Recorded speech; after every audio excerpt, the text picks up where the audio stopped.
Episode, but first let me introduce ourselves. I'm Ben, and as always I'm joined by Gaz. Hello. And Mike. Hello. And it's Matrix Part 2. It is. Part 2. Part 2.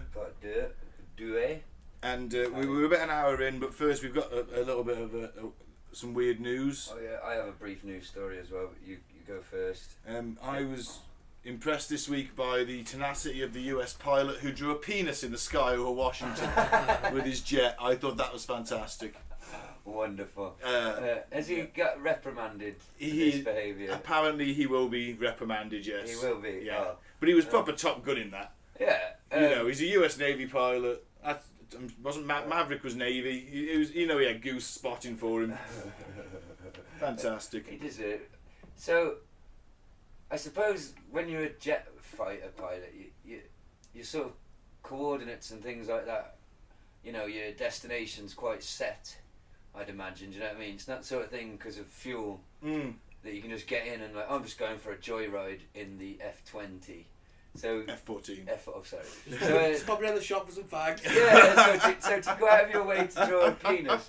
And who could see the penis? Like, did he draw it over like a football game or something? It was over Washington. He drew. He must have let off some vapor trail and done the one ball and then shot up in the air.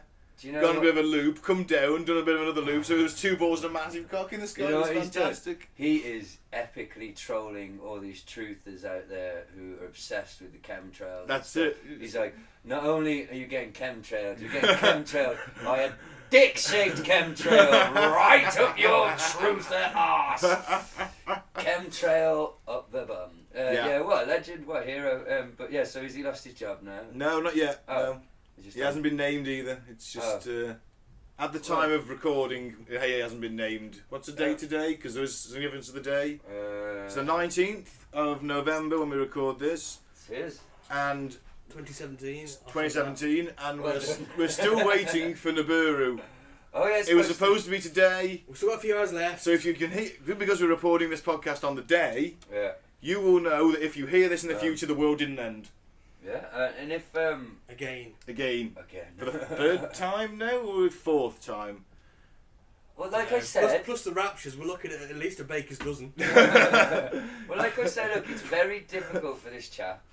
Nibiru, it's not an exact science. Astronomy.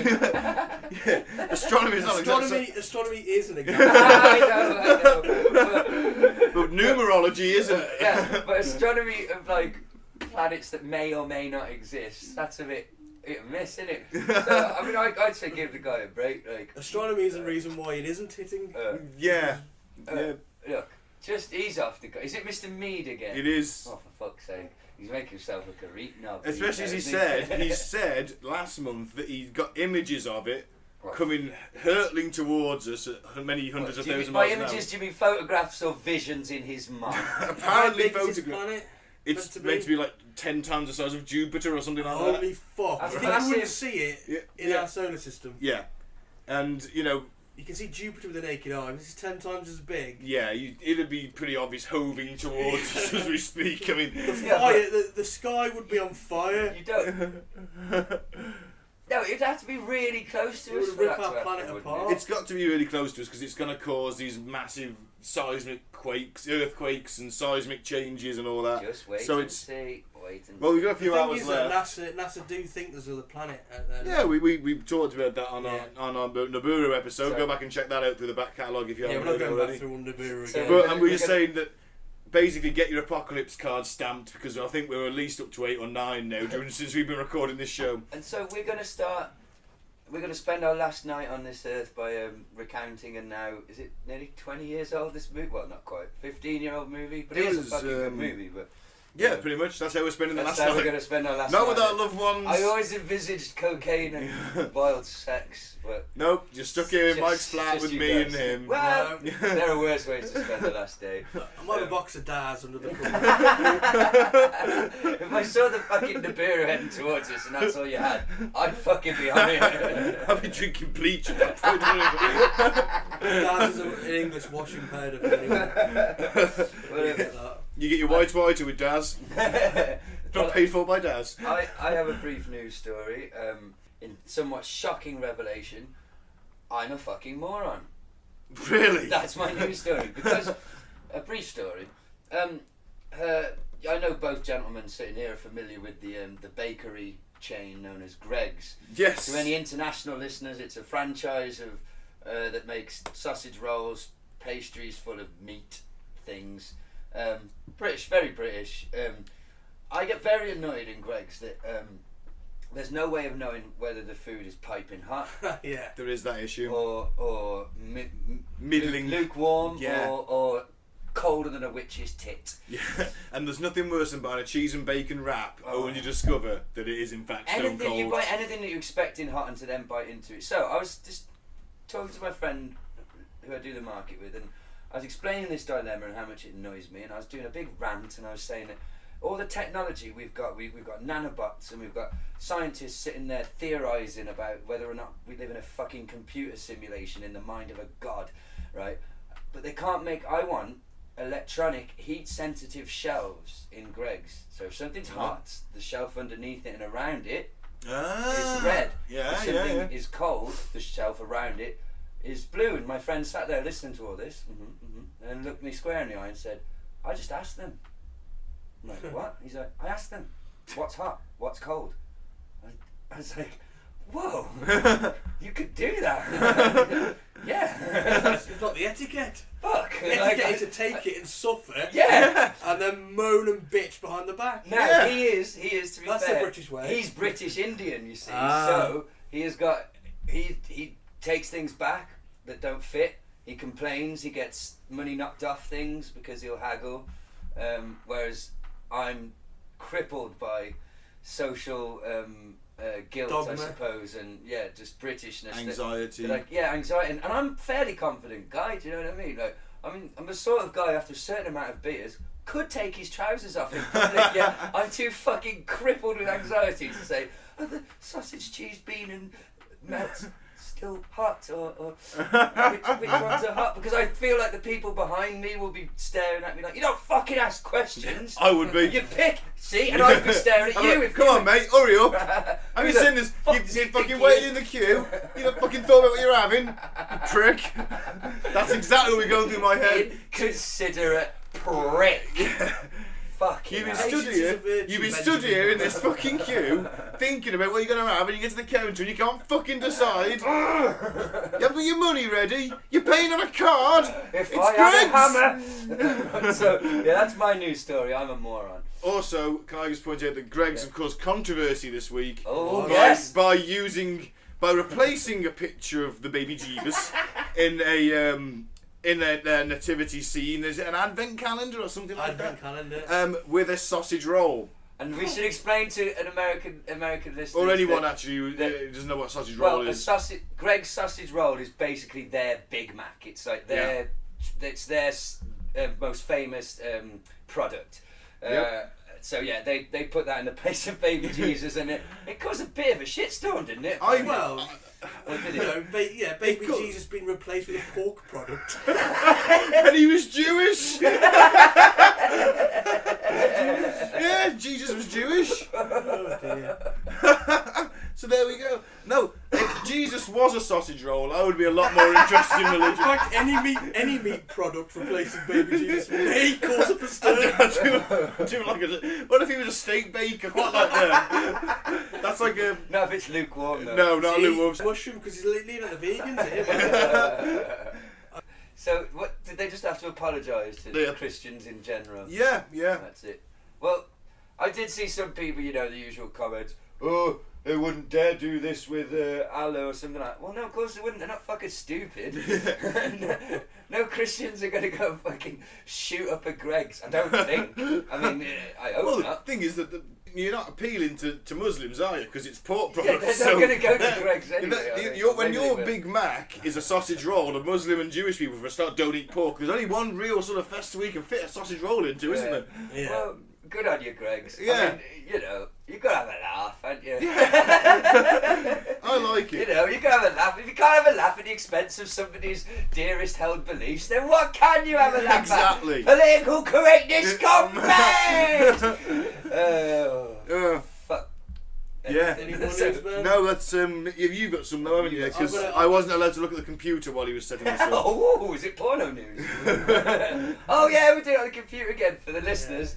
It's like being on a TV show. Mike treats us and makes it come up on the screen. It's magic. It's cracking. Okay, it's only the important news. Sheffield man cuts off toe with bolt cutter and eats it. Okay. Is he mentally ill? A man has been taken to hospital after reportedly cutting off his big toe with bolt cutters and eating it. Police attended the Wilkos store, previously known as He Wilkos. did it in a Wilkinson shop. Oh my god! in Sheffield city centre on Sunday morning. Oh Jesus! Hang on, he hadn't even paid for the bolt cutters. No.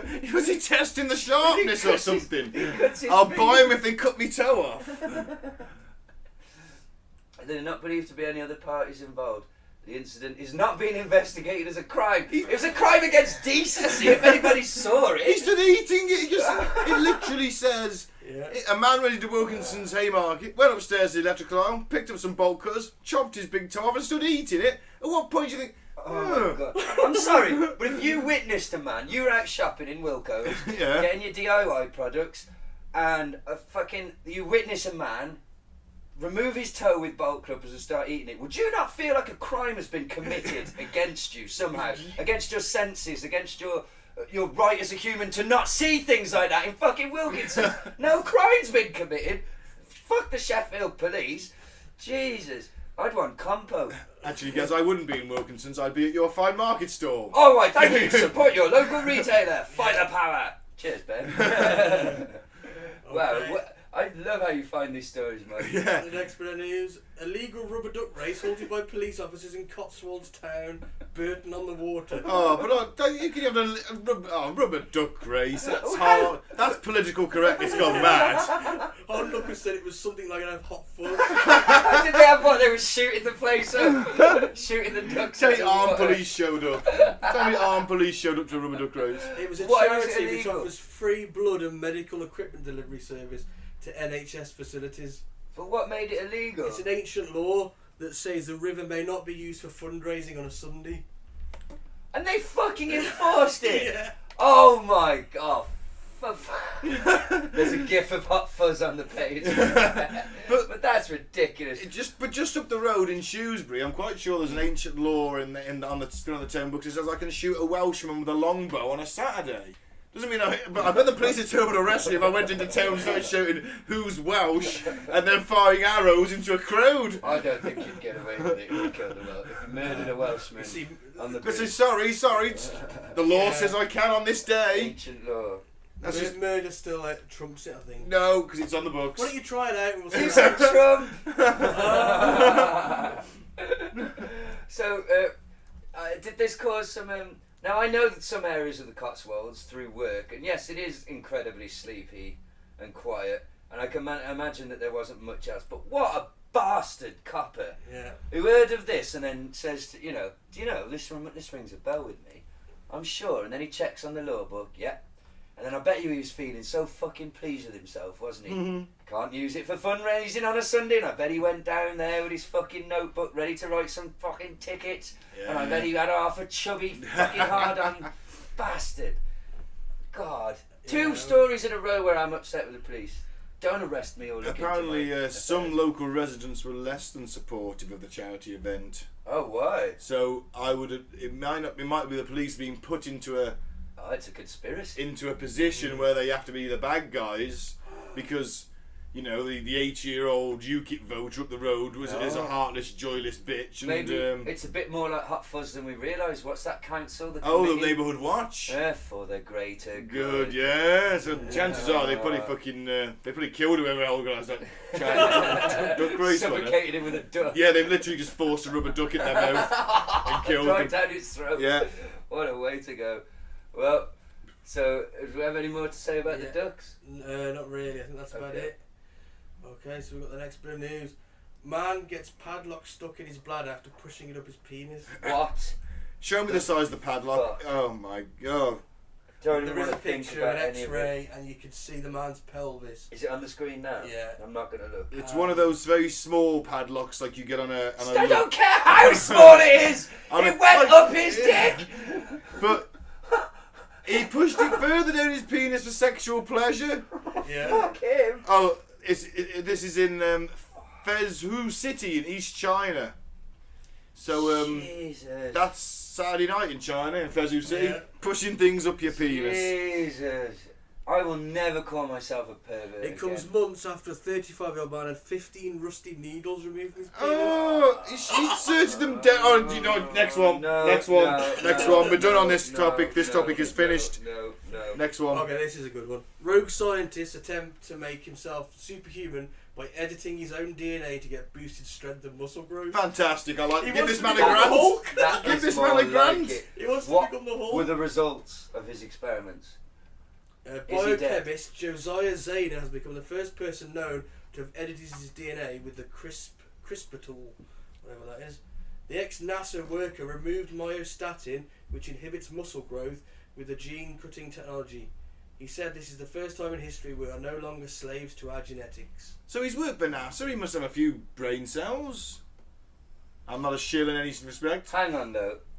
But you see, it sounds good and it is obviously cool, but it's not like just by removing the muscle inhibitor he's suddenly going to wake up with muscles. He's still going to have to develop those muscles doing exercise. Yeah, But he'd have to do less exercise. Yeah, he's having no sort of friction, is he? No fatigue. Yeah, but he's still got to go to the fucking gym is what I'm saying, so it's not all good. Yeah. Well, yeah. Yeah, but I mean, Batman goes to the gym, doesn't he? That's what I'm saying, there's a downside to being a hero. Do you know what I mean? And you get the gym. Yeah. It's hard work. You got to be in shape, like mega shape. Yeah, but what's next? Okay. Do you know what I mean? So after first, this guy increases muscles. The next, what? He's got deadened pain inhibitors or something like that. He's deadened his nerves. So he doesn't feel pain. He can just tape shots to the chest and keep on going. One of the first things he's going to do, I predict, is genetically penis. enhance it. Yes, you read my brain, my mind, both of them. I know. Yeah, it's cool. But all this is inevitable, isn't it? What was fantasy, you know, in our 70s comic books, 60s and 70s, all these experiments that created the heroes. You know, one day people will be. They're already, you know, they call it designer babies, don't they? I'm not really sure if I know what I'm talking about now, but in theory, you know, you can plan your, you know. Baby to have blue eyes. Yeah, things like that. Yeah, that is. I don't know how commercially available it is. I know that it's. I think some firms doing it somewhere, but I don't know where. And that's kind of. Maybe China. They like boys over in China, don't they? They don't like to have girls. What would you improve? I think the main thing, being realistic, is I would like some sort of injection, genetic modifying in my elbows and knees. Because I think they're the only bits of my body that really are starting to feel my age. The rest of me my brain feels kind of the same. I'd make it so I'd never have to sleep. I like sleeping though. Well, don't. I'd make it so, you know. Why would you? Why? I don't know, just for a laugh. Wouldn't this be better than Mike? I read that cats, they can literally choose to sleep whenever they want. It's a conscious decision. Is it? They're like, I'm bored, I'm going to sleep. They do sleep 70%. So they just sleep whenever they want. Whereas we have to fall asleep, conditions have to be right. They can make a conscious choice to be asleep. That would be fucking useful. You know what I mean? 10-minute break at work and you just say, do you know what? I'm going to sleep. 10 minutes. Yeah, but you wouldn't need that 10 minutes if you never slept. Oh, I see what you're saying. Yeah, you would need to sleep. Then you've got a lot of time to fill all of a sudden. Yeah, a lot of time just lying there. Thinking, I wish I could. When everyone else is asleep, isn't that what everyone strives for? More free time. Yeah, but not at the price of having a kip. But you won't feel it. You won't know that you're tired, so it doesn't matter. Yeah, but all that happened then, if they managed to put that into us and take that away, all my phone would be doing is like 18-hour shifts a fucking day. Well, yeah, you would. Remember on the DARPA episode, we briefly touched on this though, how they say they are researching how to chemically make it so that soldiers don't need sleep. Yeah, and see, for soldiers that makes sense because the biggest thing to any attack story is the fact everyone needs to have a rest. I've got a great link now into Matrix because something about DARPA. Ooh. As of April 2016, a research team at DARPA worked on a project called TNT, Targeted Neuroplasticity Training, which is they put electrodes into the back of the neck. Right. It sends electro impulses to influence a person's neurotransmitters. Agents can learn languages and other complex subjects in a fraction of the time. It's like the training program in the Matrix. I know Kung Fu. And I've seen this. There was a documentary called Through the Wormhole with Morgan Freeman. And there was an episode where this old woman had it, and she'd never knitted before, and she learned to knit like to an advanced standard in hours. Wow. And another guy was on the guitar, never played before. Within hours he could play basic chords, and he knew how to play the guitar. I did see something similar along the lines of it's a Radiolab audio documentary. I might have this mangled, forgive me, you can look it up, dear listener, of this woman doing like target practice, shooting a gun at targets, doing it without and with a 9-volt battery, I think, attached to her brain, and the electricity increased concentration. It's like by very drastic results. So yeah, we can improve ourselves, and this doctor guy, I guess, is one of the first to. He'll be like, because don't you think it's weird in Hollywood movies how the scientist is always like a really buff, Hollywood actor. People have won Nobel prizes for doing it. The man who invented antibiotics, I think it was. But I bet he wasn't really muscly, was he? What I'm saying is, no, but they're going to look at Hollywood scientists. He gave himself an infection, which at the time could be deadly. We've all done that. And just so he could give him the cure, and just so he could share the results, so he was like a human test subject. Tested it on himself. If movies have taught me nothing, those are the mavericks. That's how things go wrong. You know what I mean? Either goes wrong, or you get a Nobel Prize. How much is a Nobel Prize worth? A couple of mil? I imagine so. Yeah. Fantastic, that'll do. Back in research. But you never know. We could be the first podcast to win the Nobel Prize. Nobel Prize of podcasting. For podcasting, services to humanity. God damn it. No, we will in the apocalypse. Well, we're the only one broadcasting. Yeah, we're the only ones left. Hey. Wouldn't that just be awarding ourselves a Nobel Prize? Well, nothing wrong with a bit of self-love. I suppose not. I would know. I'll probably be doing that a lot in the apocalypse, in all fairness. Well, I've used self-love. Thanks. I was saying today, thank fuck for Aleister Crowley, because I used his sex magic to, through self-love, manifest an actual human. Congratulations. I'm not saying I believe in the devil or anything, but I fucking believe in Aleister. I'm throwing up the horns for the listeners who can't see me. How many goats did you get through? Rock and roll. Oh, it's been a very goatful weekend. Shall we get into this week's topic, young men? Yeah, the last sort of hour and a half of the Matrix, where it's more shooty and stabby and kicky. Yeah. Than philosophical. Yes. Well, it's had a good hour of build. It's been a good hour. There's been some heavy philosophy, some cool visuals. All philosophy is heavy. Yes, that's very true. There's been some very nice visuals. We've had some stuff you would have never seen before up to this point, cinematically. Yeah. And the stop motion bullets and all that. Yeah, bullet time. Yeah. And so all of which apparently was ripped off from I think Dragon Ball Z or something like that. It was some anime, but who cares? They put it in a movie for the first time. They had to work out to do it. It's one thing to do it in a Everything's drawing. ripped off something else. That's very true. Talent borrows, genius steals. I might have that saying completely wrong, but fuck you. There's a saying for any situation. So basically, where are we? We rejoin Neo on the Nebuchadnezzar, Morpheus' ship. Nebuchadnezzar was, of course, a Babylonian king. Yeah. There we go. And they're eating some goddamn goop. Goop. It looks like the food the Simpsons used to eat in a very early series. It does, yeah. Nondescript. I was thinking, kind of looks alright.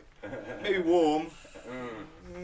I don't like the fact I'm getting it from essentially a Jack Daniels bottle upside down on tap. That kind of the serving method's putting me off. But it does have everything the body needs, though. What does it taste like according to Mouse? Tasty wheat. Tasty wheat, which I assume is an American cereal. Yeah. But in Germany, yeah, they changed the translation. Right. Tasty wheat to Sex Krispies. Oh, I have Sex Krispies for breakfast. They're so perverse in that goddamn. Even leave our Rice Krispies alone. Rice Krispies are not sexy. There's nothing sexy about Rice Krispies. Tastes like Sex Krispies. We like the way the snap, the crackle, the pop. Reminds me of the way the penis goes into the vagina. There's one for each hole in the snap. I'm assuming that pop is the anus. Pop goes to the Oh, Camp German Gaz is back.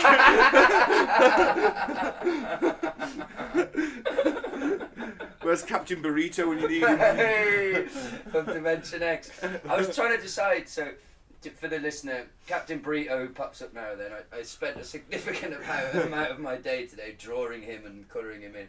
Does he talk? He was from Mexico, wasn't he, or somewhere? I believe so. He was based on somebody who, in real life, whose name we couldn't say, who claimed to have met a UFO. No, he was the Project Pegasus guy, the lawyer. Oh, okay. We had to be careful that we didn't. We said allegedly a lot that episode, in that segment of the episode. So he will talk like Captain Burrito. Unfortunately, it's going to be quite racially insensitive. You know, I was thinking of planning on possibly writing a bit of an audio play based around Captain Burrito, which we could act out, which would be, I'm sure, wonderful for the listener. Not offensive in any way, shape or form. Probably a bonus episode, that one, rather than a full week. That might be our Christmas special. Hey! The Adventures of Captain Burrito. Captain Burrito! Captain Burrito saves Christmas, maybe? Captain Burrito steals Christmas. So hard to think It's right itself.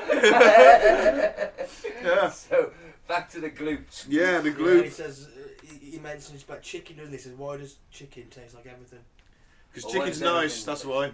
Why does everything taste like chicken? Why fuck with it? Chicken's Because, nice. to be honest, if you don't do anything to your chicken, like any kind of covering, glazed, seasoning, it's a fairly bland taste, isn't it?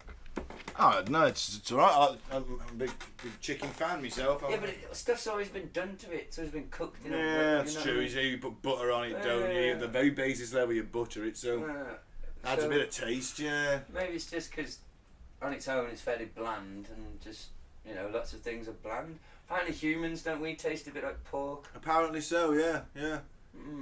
Maybe that's why Allah forbid it. I remember one quote of a cannibal. I always remember reading this somewhere. It said that, Where'd you meet him down a pub? No, I read it in a book. Alright. And he was like, "Oh, you white men think that pork is the tastiest meat, but let me tell you, you haven't tasted your fellow man," or something like that. Oh. Apparently, it tastes better than pork. I had pork today. It was nice. It was great. Depends Maybe it was pork. It might be this person. government will be feeding the poor to the. In all fairness, this pork I had came direct from a pig farm. I know a bloke that owns a pig farm now. Oh man. So that makes me hard by definition, so I can make any of you disappear. Well, soon the government won't we be feeding the poor gloop Oh yeah. from the Soylent, Matrix? isn't it Soylent Green that recycles humans? We just go get recycled into food. That's it. Yeah. Yeah. Oh man. Well, like the cat from the dwarf says, when you die, it sucks for you, but it's party time for all the little worms. So we're all destined to be food. Yeah. Unless we get burned. But one thing that skips a little bit later on now, it must be sort of evening time, downtime for the crew. Cypher's there, he's looking at the Matrix or the codes, perving at women essentially. All I see is, blonde, brown hair, brunette, redhead. And then you find out that you can get homebrew in the apocalypse, which at least adds some shred of comfort, I think. You've got to be able to get shit-faced in the apocalypse. Yeah. I'd say it's essential to psychological survival. Absolutely. And possibly physical survival, because you sleep anywhere and you could probably sleep through some incredibly dangerous situations. Just because you are blotto. Yeah. So they have a drink. What happens when they've had a? Neo's like, he says, "Oh, basically Cypher says, do you know why you brought you here? And Neo's like, Keanu Reeves, of course, not known for his speech. He doesn't say a line in this film, really, does he? No. He just kind of looks at people. I think he has like 80 lines in the first half of the film, and 44 of them are questions. Well, yeah, it doesn't say a lot. And they're all delivered in the same way. Yeah. So yeah, Cypher sort of says, "Oh, yeah, that's a bit sort of shit, innit? I mean, dropping that on you." Yeah. Yeah, that's what I'm mindful. Basically, you're Jesus. Christ, yeah, you're effectively Matrix Jesus. You're the saviour of mankind. And all Neo kind of does is like, thanks for the drink, and doesn't really say a fucking word. And takes it in stride. And Cypher has a bit of a fucking. He's not happy, is he? He's not happy. He's not happy, buddy. Does he expect a bit more from Neo? I think he's just a bit pissed off with this whole situation. As he actually says, Neo sort of scares him, doesn't he? He comes up behind him. He says, "You scared the bejesus out of me." Yeah. Again, another tip to the fact that he's like the devil and. Yeah. Oh, and we should point out that Mouse is a digital pimp. He's basically trying to pimp out the woman in red. Oh, so you. He was, I created her. I can get you some time with her if you want to. What you'd assume is that Mouse spends a significant amount of his downtime plugged into that training program, just fucking the woman in red. Just banging away. Let's be honest. If we had access to a virtual reality headset that was pure life realistic, or a holodeck, because it is essentially a holodeck, isn't it? The Matrix? Indecipherable from real life, and there was a lady in red in there for you, your own version of her. I feel, I don't want to put words in your mouth, boys. I feel you would maybe spend a significant amount less time on Championship Manager, and a lot more time playing the simulator game. Of course. You know what I mean? As long as they're in different rooms, I don't want to see Mike. No, you wouldn't be able to see each other, and I think you'd be. It'd be a lot less. Is it like Red Dwarf? Yeah, like when Lister's and grinding away. So your days on end grind. That grown attachment shows a lifetime guarantee. You've worn it out in 3 months. Exactly. That's my point, and I feel that's an accurate. I can't speak. An accurate sort of what would happen, to be honest. And all I'm saying is I'm not judging the guy. No. For spending a lot of time. Him pimping her out is possibly a bit more morally questionable. Yes. But going in there is she aware though? Well, she's not. She's just like a pleasure program, isn't she? That's what she is. Oh, fuck her then. Make as much money as you want. But I mean, basically, he's in there in the apocalypse. There? What is he? He's pimping her out. What is he getting in return? Well, maybe he'd be relying on Neo maybe to save his ass a bit. Glute must be the currency. There must be some currency because there's like a because he's being good at pimp, so therefore that would imply that he's getting something in return. Maybe they get paid. I mean, they are part of the armed forces of Zion. Effectively, you do find out in the third. I mean, there must be some sort of financial. They must get some kind of wage for doing it. Yeah, because how else do they buy their shitty clothes? They are shitty clothes. Everyone is wearing really shit knitwear in this film. Yeah. In the real world scenes, apart from Dozer, who is quite happy in a vest. Oh yeah. Everyone else is like really got hats and everything on, and he's just like in a vest, just strutting around. Do you think that's why they manifest when they go back into Matrix? They manifest such cool fucking clothes, like, because they can't have that in the real world. Because they could just be wearing normal tactical gear, couldn't they? But they're basically like, wouldn't it be cool if they had like 4-length trench coats that were leather and shades? And Trinity's like, oh yeah, I'm with you, and yeah, it's just a thought. Then you get Switch and APOC and Cypher and Mouse. Mouse is the only one is Mouse and Cypher the only ones who don't wear leather in this film. Pussies. Because it just kind of puzzled me. Like, if you're a group of international terrorists. Mm-hmm. And, people looking out for you. Usually Morpheus is quite distinctive in all fairness, and so is Trinity. Probably because of the way they're dressed, probably draws attention to that fact. You don't see many people strutting around entirely in leather, in Trinity's case. I looked at her butt. Well, I did as well. We've learned this. Leather's, isn't it for gays or Nazis? That's leather caps, isn't leather caps, gays or Nazis, no in between. Caps. Yeah. Leather caps, yeah, you're right there. And you've just spoilt your own Christmas surprise, Ben. You bought me a leather cap. I bought you a leather cap with studs on it. And a big Nazi symbol. Oh, so like an alt-right homosexual. No, actually, the badge on it is a Nazi symbol sticking out of a goat's butt. Nice. Classy. That should be our show logo. No, we'll stick with we'll stick with what we got, actually, yeah. Sorry. But we come to a big part of the film here, and possibly the last of the philosophy. Where they go and see the Oracle. Yeah. We're going to see the Oracle. Who's the Oracle, Ben? She is an elderly woman who makes cookies in an apartment block. And hangs around. She has lots of children in her living room who are all waiting to be interviewed by her for some unspecified reason. Yeah. What about in the Oracle in real life? Oh, the Greek thing. Yeah. Yeah, there was plenty of them. Delphi. Yeah. It's considered the centre of the world. Didn't she? Wise and insightful guidance, prophetic predictions. The problem with the oracles was that they gave very general advice. Well, I don't I will give you an example. This is where I become I take my history crone. Okay. Right, you got the old war between the Persians and Greece, the 300 war. Aha. Right. I've seen the movie. Yeah. I know it well. Well, the Athenians knew that the Persians were coming. Yeah. And they knew they had a few years to prepare. They went to the Oracle of Delphi. The Oracle of Delphi said, "Put your faith in the wooden wall." Right. So that gives you three options really. You either build up your navy, it's all made of wood. Yeah. You make a massive wall, put a massive wall around the city and try and withstand a siege, or you train more soldiers. They went with a naval route, and they won. So you chalk that one up for the Oracle if you want, but there was three ways they could have fucked that up. Two other ways they could have fucked that up. Yeah. Well, apparently she had origins in prehistoric times, the worship of Gaia, which is Mother Earth. And that annoying spirit in Avatar. Yeah, Mother Goddess connected with fertility. As she is in this film, she's the mother of the Matrix, isn't she? Is she that is we find out later on. Yeah, the father is the architect. The architect, and she's the mother. She was more on the sort of humanity side rather than the structure of the Matrix.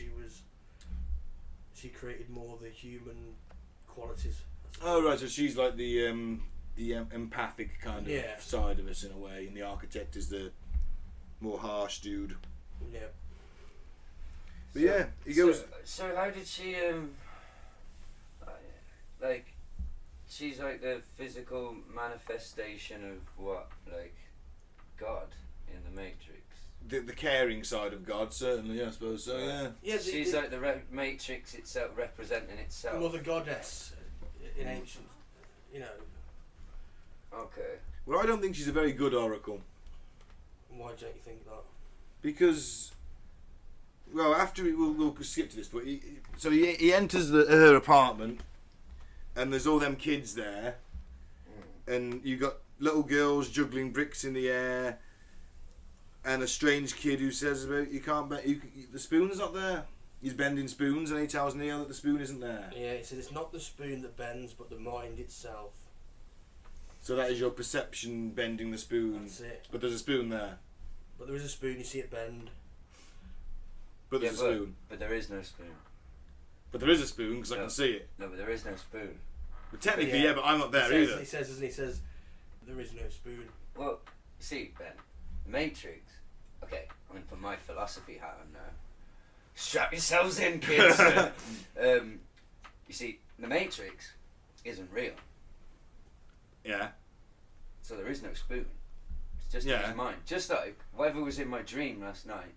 It was real while I was dreaming it and I could see it, but it doesn't exist. So anything in the Matrix, there is no spoon, because as soon as he comes out of the Matrix, it's just fucking horrible robots and black sky. Yeah. But so then it's an illusion, isn't it? Yeah. But in the Matrix, and I don't exist either. No, but you do in the real world. Yeah, but I don't exist at that point in time. Yeah, but you're not an inanimate object. Now you just give me an existential crisis. You're not an inanimate object. Do I exist? No. Well, that's a question, isn't it? Do that is, how do any of us actually know? That's the whole point of philosophy. You actually have no way of proving it. You really don't. Well, this is bullshit. Why has no one figured this out? We've been around for 100,000 years. Why has no one figured that out? Do I exist or not? This could be a dream. You don't know. This. Well, it's that whole your 20-year friendship with Mike could have been in a fucking dream. I'd have had a better. I'd have had a better looking friend. Charming, that. He was a hot bird. It goes back to Zhuangzi, the butterfly. Is he a butterfly dreaming as a man, or is he a man dreaming as a butterfly? You don't know, Ben. You're not real. Well, I need a piss now.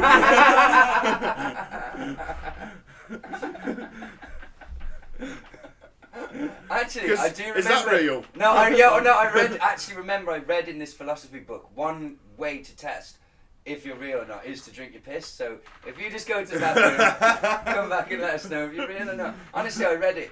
Oh, fantastic then. Trust me. Who was it? I totally made that up. Ben's going to have a mini Ben's going to take a piss break. Find out if he's real. He's going for a mini existential freakout. Yeah. If you find me rocking backwards and forwards in the toilet, just pissing in your own face like a baby. Pissing in my own mouth. We're not real. We're not real. And, I'm drinking my piss. It's not real. It's not real. then please come and help me. Okay. Ben's been for his piss break. I realised that I didn't have to drink my piss. I decided that I probably am at least not a figment of my imagination. Oh, fair enough. Still, there's no way of actually knowing that, but we'll I let think it pass for now. for my own sanity, We'll let it pass for now. I exist. Okay. Maybe. The beer tastes real. There is no beer. Okay, so we No, don't say that. We've actually missed a part, actually, Oh, no. for the oracle. But we'll finish the oracle off because it's not in that way. Ben, you filthy. But on that trip, Cypher allows his phone to be traced, doesn't he? He But- makes the call. He drops the phone in the bin. He does. Yeah. Because before that, what we see him. We see him having dinner with Mr. Smith, with Agent Smith. It is. And he says, I know that this steak isn't real. I know that the Matrix is telling me that it's Succulent. war and succulent and but like, you know what? Ignorance is bliss. Oh, by the way, I'd like to be someone important and rich and maybe an actor. Can you trust Smith to work that out for you? He's taking a massive risk, isn't he? Well, I mean, it's not like... I tend to agree with him though. Ignorance. Yeah, and if I was living on a ship eating the same goddamn goop every day... Like I said, blue pill all the way, baby. I mean, if I went back now and I had the brain of me when I was 12, do you know what I mean? Who says it? Yeah, it probably is. I'll probably be regressing anyway. But, Does that mean you're going to go and find a dead 12-year-old to put your brain into? 12-year-old you. Some kind of Frankenstein-ish I'm not going to operation. actually do this, man. I'm not going to actually swap my brain with a 12-year-old. You should! But 12-year-old you didn't have a B in physics, did he? Exactly. What the fuck does he Imagine know? what 35-year-old brain, Mike's brain, in the 12-year-old's head going to school every day. Imagine what you could achieve. Yeah, You you might could get get an A. You might get A. Mind you, me and Gaz probably will be investigated for sitting here doing a podcast with a 12-year-old.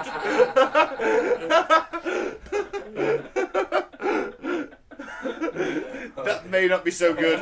You surely shouldn't go ahead with this idea, Mike. Can we pull it through? You know, like people always say, "Oh, I wish I knew then what I know now."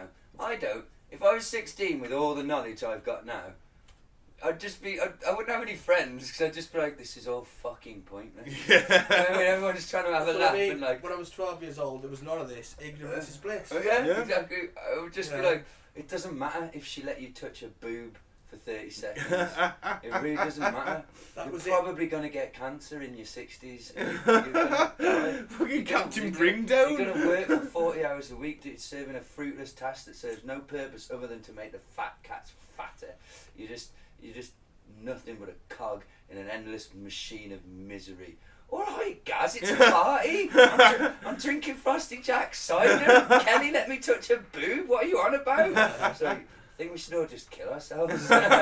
We should have formed a Heaven's Gate protest. style cult. Yeah, a mass protest. That'll really let them know that how fucked the system is. If all of us young, promising people just do a massive Gaz, I think it's time you left. Oh, nothing's changed.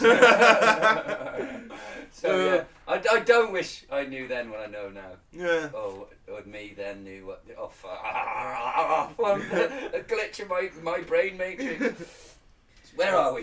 The Oracle Ignorance is tells bliss. Neo that she isn't. Ignorance is Ignorance bliss. bliss. Straight after that, did you see the harp being played?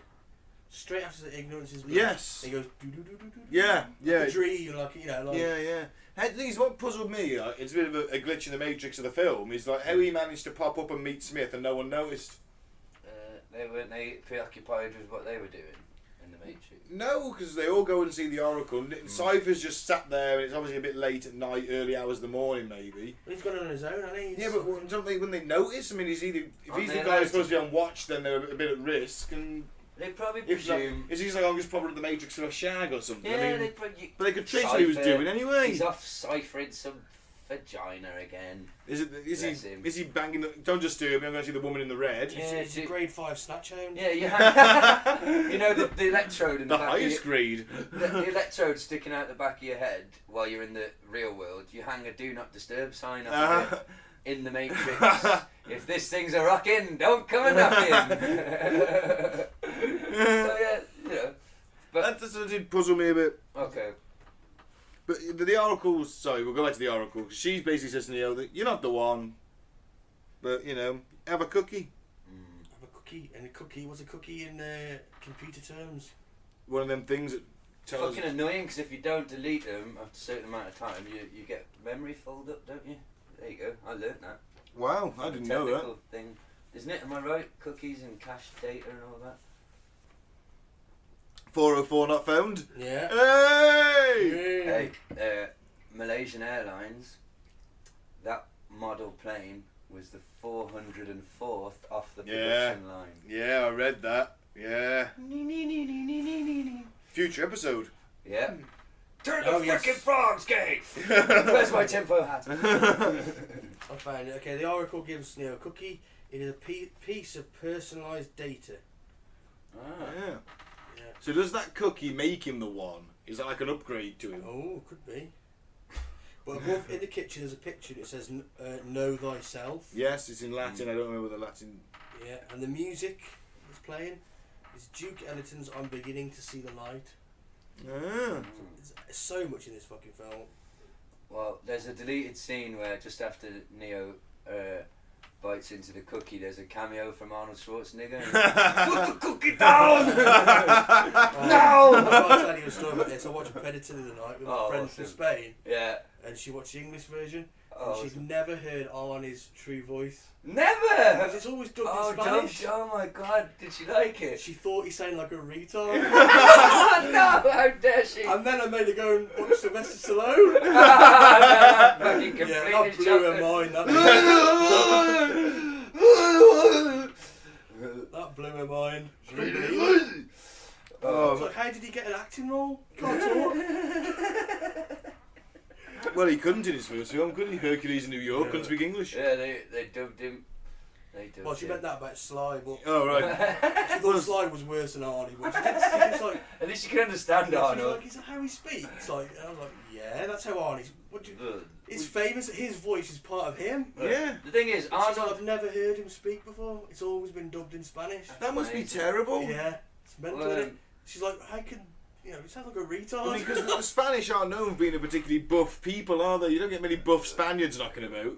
Well, I don't know. Many muscle-bound Spaniards. That's the thing, though. She assumed he had an American accent with a slight German. No. That's what she always thought. That's the thing. Arnold has got a heavy accent, but he hasn't got a fucking speech impediment. No. Which Sylvester definitely got. Yeah.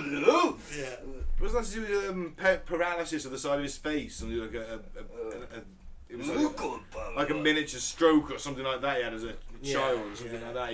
I was saying he could get punched so much in Rocky because he got me feel what's happening at the side of it. Punched and he talked normally before that. Love the Rocky films. Oh, me too. Love so where are we? They go back to. I tried to find the building they were in. It was a massive apartment block. The Morpheus and Morpheus's crew, because they seem to have certain points they come in, don't they? There's certain lines they use, phone lines they use, and it's like a massive apartment block. And basically, the Cypher's dropped him in. He's set him up. Right. The police start raiding the building. But before that, Neo gets deja vu. He sees a black cat, doesn't he? He does. A black cat. Yes, he does see it again. Deja vu, which is They changed something in the Matrix, a glitch. which then Mose finds out that they've blocked the doorway with a wall. That is actually one thing I remember that's quite annoying about this time period. What year did this come out again? Oh crap, 98, 97, I think. 97. So around that time, I would have done a lot of walking about with my friends. 99. 99, the year left. So I've been doing a lot of walking about and just sort of hanging about on the streets, smoking cigarettes, I guess, and other things. Every time you saw a fucking black cat, someone would say, "Glitch in the Matrix." So I'm glad that's not a thing anymore. Yeah. I do count Deja Vu as a glitch in the Matrix, though. Deja Vu is fucking weird, though, isn't it? I've only ever had it like once or twice. Quite a few times, man, and it's weird. Yeah, it's. And also I've done things where you say a word, and then like a second later you like listen to a song and that word they'll say that word, something like. Yeah, little things like that. You're thinking something, then you hear it, and somebody say it on the radio. Yeah. But isn't there's a psychological explanation for something like that called like magical thinking or something? That's statistically not that unlikely in the grand scheme of things. Your unconscious brain has worked out. But we have to attach meaning to everything, and whereas it's in the grand scheme of things, not that statistically unlikely that you could think that word and the person on the radio could say, because there are only so many words. But yeah, we will instantly think like, fuck, that's weird, man. It's a sign. Well, it is because you only remember the times it happens. Yeah, not the billion. You never remember the billion of times it doesn't happen, and everything just goes off as normal. You only remember the times that you. Very correct. You pick that out, don't you? Yeah. So the building is raided and Mouse is killed. He goes down with he's got like two kind of Tommy gun thing. Not a major character. Only really saw maybe a pimp and complained that everything tasted like chicken. Yeah. Pretty much his entire contribution to the film. And before that, he was in Home and Away. Yeah, he's Australian. Didn't know that. I didn't know that. Yeah, he used to hang around with what was the guy's name? Alf. Oh, so he was one of the people Alf molested. Oh, did Alf molest? I've no idea, but Alf always just seemed a bit dodgy to me. Fat dude in a Hawaiian shirt, Fly me, Nora. But yeah, Home and Away. So he gets killed. Bye bye, Mouse. Yeah. See you later. And I do like in these shooting scenes and action scenes, there's sort of bullets hitting walls and stone and stuff. Those are all real squibs and it's not CGI. Like. Oh yeah, it's all very practical effects in this movie. And it looks fucking brilliant, doesn't it? Especially for the end shootout, which of course we'll get to. And yeah, we'll get there, but just so it is a mixture because you think of this as being quite CGI, the whole probably because of what happens in the second one, but and yeah, there's all the bullet time and stuff and the wire, but a lot of this is really practical effects, the wire work, and there's guys doing a lot of their own stunts and fight scenes. Looks so much better. It really does. And I genuinely do think that's where the sequels fall down. Is because they got that. That's a little bit better budget, they lost a bit of inventiveness, and it suffered. I remember watching that scene with Neo, sorry, jumping ahead, but fighting all those Smiths, and I remember thinking, I should think this is cool, but it looks like a shit PS2 game. Yeah. So yeah, but anyway. 90s CGI, early 90s, sorry, late 90s, early 2000s CGI was not fantastic. Not up to what they were trying to do, too ambitious. Yeah. But the Oracle does say to Neo that she's going to make the choice between him or Morpheus. It's his life or Morpheus' life. That's the only kind of nugget of information she does give him. It's always about choice. It's always about choice. And I wrote, well, at least he got a cookie. Put the cookie down! So we get the shootout. Mouse is dead, and they go through the wall. They climb down the gap between the walls. Smith morphs into one of the policemen who finds him. There's a bit of a shootout. Morpheus then bursts through the wall. So Neo has to get out, doesn't he? Because they sneeze, and they sneeze. Cypher gives the game away. Yeah. Because he's a prick. Toss it. And they're fighting and nutting each other in the bathroom. Morpheus goes to a sink. Yeah. That fight again. The practical, all the dust all over Morpheus' shirt. And stuff. It's a fucking real. It does add to the scene as well, because they're punching and the dust is bouncing off him. They get that from, that's very a very Hong Kong martial arts cinema thing to do, to put sort of white powder on each other and then actually make contact with the kicks, and it gives that effect of like, and we know the Wachowskis were obsessed with Hong Kong cinema, so... Yeah, and the director of photography was, he directed Drunken... there you go. But seeing those kind of things, those sort of martial arts cinema tropes in this modern setting, it's a dude in a cool suit fighting a 50s FBI agent, really. Another dude, agent in a smart bathroom in a tower block, you know. It's just fucking, and it would have been the first time we'd seen all those elements of styles and influences mashed together in a film at that time, 97, you know, which is why it was so fucking mind blowing. One of the reasons. And I remember being absolutely blown away by all of this because I was well into my martial arts films at that time. Yeah, I'd just seen Ghost in the Shell about that time. There you go. Yeah, me too. I loved it. So this was so in my wheel because I'd seen Ghost in the Shell by this time. I'd probably for about 3-4 years been quite heavily into Jackie Chan and Hong Kong. So all these things coming together in one. I prefer Bruce Lee. I did the. Well, I grew up on Way Bruce the Dragon Lee. and all that. I grew up watching Bruce Lee because my dad liked him, but I got really into Jackie Chan. He's fucking awesome. But yeah, so this scene, I just remember first time seeing it being blown away, and I rewatched it on YouTube, and I was like, yeah, this is fucking brilliant because it looks practical and real. We see too many superhero fights now where, you know, either the background CGI or the some, you know what I mean. I fucking love this fight. It's brilliant. Fair play to Lawrence Fishburne and apparently Agent Smith, the actor. What's the actor's name? Hugo Weaving hurt himself quite badly making this movie. He had to have a surgery apparently. Wow.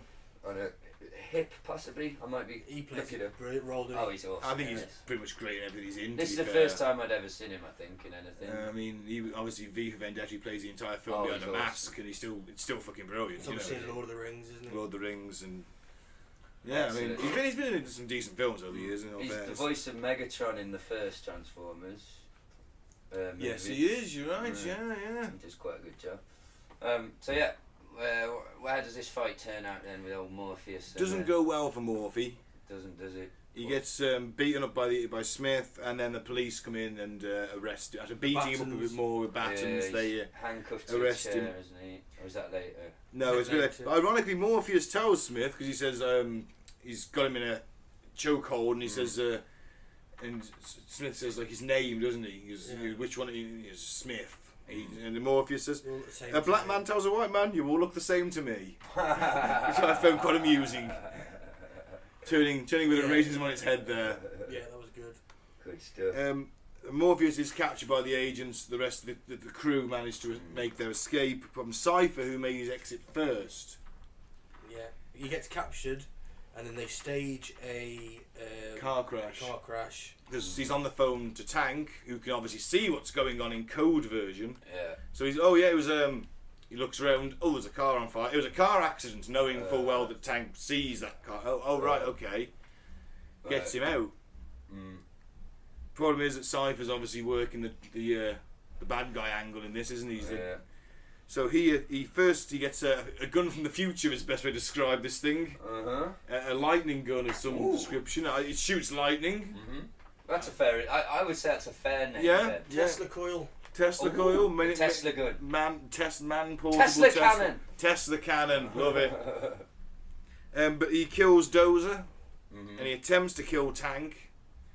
Yeah. And I did write funky future gun. I was quite wasted for this part of the film. Hey Brick, is that a gun from the future? And he just nods. Doesn't he just smile? Yeah. I love the Anchorman fights. They are fantastic. Brick. But at this point, he's strutting around like he's cock of the walk. Cypher. He's got them all. He's got them all at his mercy, hasn't he? He's playing God. He outsmarted Morpheus. Yeah. The smartest man there is. The devil is playing God at this point. Yeah. And what does Trinity say to him when she finds out? God damn you, Cypher. Yeah. Because she's God, obviously, because she's the Trinity. This before in the last episode. Yeah. Should it be Oracle damn you? Yeah. Also a valid point. I'd give her a valid point. Sorry. I haven't mentioned wanting to have sex with anybody yet this episode. So no, that's true. The Oracle will get it. We've been pretty good actually. Yeah, I'll shout the Oracle. Really? Yeah. Fair enough. I always had the impression that APOC was doing Switch in this movie. Well, somebody's got they seem quite pally. Do you know what they call the Switch? Because they wanted to make her so she'd be a female, and then when she goes to the Matrix, she'd be a male. All right. So switch gender like. So. But they didn't go through it because they thought it would be too confusing. In other words, tranny. Yeah, well, what the brothers became the sisters. Ah, they did that in real life. So that's probably why they wanted to do it at that point. So they wanted a bit of transgender thing in there. Well, why not? But Cypher kills them both, Epoch and Switch, by unplugging them. Son of a bitch. Yeah. Yeah, and he's sat on top of Morpheus, and he's at one point saying, "Surprise, asshole! You didn't see this one coming." And then, if he really is the one, there's no way I can pull this switch. Yeah, and that's the thing. Can his plug be pulled? Is it all fate? Which annoys me a little bit. It's going to need a miracle now. Yeah, which you get. What do we get? A miracle resurrection. A Deus Ex Mechanica, almost. Yeah. And what does he say to him when he's about to kill him? Believe it or not, asshole, you're still going to burn. You're going to burn, yeah. Which is obviously hell. So does that make Tank some kind of archangel? I guess so, yeah. Could be. So it's very religious, this film, and it's but the blends philosophy and religion. It's well deep. But the moral of this is... And Kung Fu. Furious Kung Fu. Oh, yeah. The moral of the story is, in this scenario, pull the fucking plug. I think don't feel the need to explain yourself. Just do it. Yeah, but that's his ego getting in the way, innit? He wanted to feel superior over them and let them know. He wanted to lord it over them. Yeah. See, typical egotistical idiot, getting in the way. The achievement isn't enough for him. He wants them to know he's achieved it. Do you know what I mean? So you know what he was going to do? He had a thing for Trinity. So he should have just... what he was going to do, I'll tell you though, this was going to go down in Cypher's mind, right? He's going to pull the plug on Neo, and then he's going to have sex with Trinity's body, and tell her he is while he's doing it, because she's still on the phone at this point. Because he fancied her, he loved her, he did. And you get the feeling that's the way it was going to go. I can't judge the guy. It would have probably crossed my mind. But he was going to tell her what he was doing to her while he was doing it to her. Me, yeah. Well, and then he was going to unplug her. He's an egomaniac, yeah. Isn't he? And then he would have unplugged her. That's how I think that was going to go down. He would have based on the fact. And then unplugged her. Based on the fact that I've just finished watching Mindhunter on Netflix, and I now consider myself an expert in criminal psychology. Good on you. So, what happens then? Where are we? Tank shows up and he kills Cypher. We're using the gun from the future. Using the lightning gun. The lightning Tesla cannon. Tesla cannon. Excellent. And we cut to Morpheus being held in the interrogation room. I love this scene. On the chair, handcuffed. One of the best scenes in the film. Basically, that Smith needs the codes to Zion, doesn't he? He needs the access codes to the mainframe so that the machines can get in and destroy it, or at least take the people hostage. So he can go home. And Smith wants to go. What thing is where is home for Smith? Is it just? He's a program. Yeah, he just gets recycled back to the Matrix and. Oh, so he just gets another role. He's just finished his task, hasn't he? Imagine you being a program with a task. You'd feel incompleted, wouldn't you? I imagine until your task is achieved. That would be built into your programming, wouldn't it? So going home is just completing. I would imagine complete the task, and so I could be kind of free, I guess, from this. Yeah. And like you say, recycled, given a new one. Well, in a way, the machine is using propaganda, saying once you complete your task, you can go home. But really, it means deletion and recycling. Yeah. So. Into another agent, probably into another agent program. Yeah, into anything. Because there's still got to be agents in the Matrix. There's still got to be a Matrix, hasn't there? Yeah. But he says that the first Matrix was designed to be a paradise, but it was a disaster, and our brains, our human brains, wouldn't accept it. Yeah. And we define our existence through suffering. Yeah. So the more real something, the more we're suffering, the more real. The machines wouldn't accept the failure. They thought it was perfect, didn't they? They thought we create this perfect world, but they say the entire crops were lost. That's right. Yeah. So that's what we are to them. We are crops. We're more psychologically complex than even a machine could comprehend. He says, "I believe, as a species, human beings define their reality through misery and suffering. A perfect world was like a dream that your primitive cerebrum was trying to wake up from." I was literally about to say, imagine if you were, have you ever experienced this? It's called apparently lucid dreaming. I can't quite do it, but this happens to me. I realise I'm dreaming in the dream and I've decide had that to wake in up. the past, yeah. Usually a really good part. Yeah, apparently it's a sign of intelligence, don't you know? But yeah, I've had it quite a few times where it becomes apparent to me that I am dreaming. And I have the conscious thought, it's a dream, wake up, and boom, I wake up. Yeah. Now, let's say everything was so perfect. At some point you would start to think this must be a dream, and it would, your conscience would probably not be able to take it. Yeah. You would be questioning, wouldn't you? Like this, trying to wake up from a reality that you can't wake up from. And probably, like you say, they lost whole crops because our brains probably just frazzled. Yeah, man. And then he takes out his earpiece, doesn't he? That's right, so the others can't hear. It's He's bad disconnected from the Matrix now, and the other agents come in later and say, "What are you doing?" Because you're not meant. Obviously, you're not meant to. Yeah. That's your link. And he says, he goes on to describe human beings as a virus, didn't he? That's right. He said you consume all resources, then move on. Human beings are a cancer on this planet, a plague, and we are the cure. And he says, I hate this zoo, this prison, this reality, whatever you want to call it. I can't stand it any longer. It's the smell. I can taste your stink. Every time I do, I feel like I've been infected by it. It's repulsive. I must get out of here. I must get free. Sounds like we've had a trip to the shopping centre. So I mean, Especially he's got nuts now, hasn't he? Oh god, he is rogue as fuck. Yeah. He's all thinking about himself. He's breached his programming, hasn't he? And he's a programmer. I like that bit. He's about the smell. Yeah. You know, what is smell to him? He's in a program. He can't. He is a code. That's all Yeah. he is, effectively. Yeah, but when he's in the Matrix, Same as all of us. isn't he like a replica of a human? So does he have senses like a human? Yeah, he's like the smell, if that's whatever that is. That form he's taken in the Matrix must have human senses, I guess. What if, like, in the Matrix, there are some humans sort of still rocking around unplugged in terms of about working with the machines to police the Matrix as such? What if Smith is like actually a human in the Matrix? So going home means he gets unplugged. Oh, so he has a physical body outside. So he has a the physical Matrix. body inside the He's a Matrix. program, isn't he? He is. They did Yeah, say as far that, as some of the Morpheus agents knows. could be there. I see what you're saying. They could. That could be a their cool bodies, fucking angle on it, actually. Their bodies in the real world are somewhere in the machines, hide out somewhere. Yeah. And they plug in, go into the Matrix to fight their own kind, I guess, because they'd rather work for the machines than go to a rave. Yeah. An underground rave. Well, they probably do that in the off time. They do a lot of it though. Raving. So what happens now?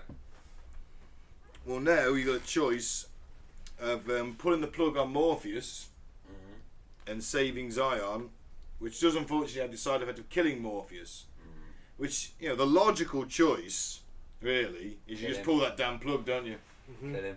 Yeah, that's what you do. Sacrifice him. Just like, you were ready to sacrifice my wife in the apocalypse. Zombie apocalypse, Gaz. She was a zombie. Oh yeah, sorry. But Unplug the agents know that Cypher's failed now, don't they? Yeah, And they say, oh, they're going to pull the plug because that's a logical thing to do. Yeah. But they don't. And Smith says, look, even now, your love or whatever he says, isn't it? He says he's sort of holding you back from doing what That's you right. should do.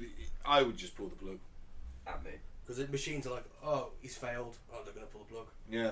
Yeah. They're ready to pack up and go home because that's a logical thing to them. Yeah.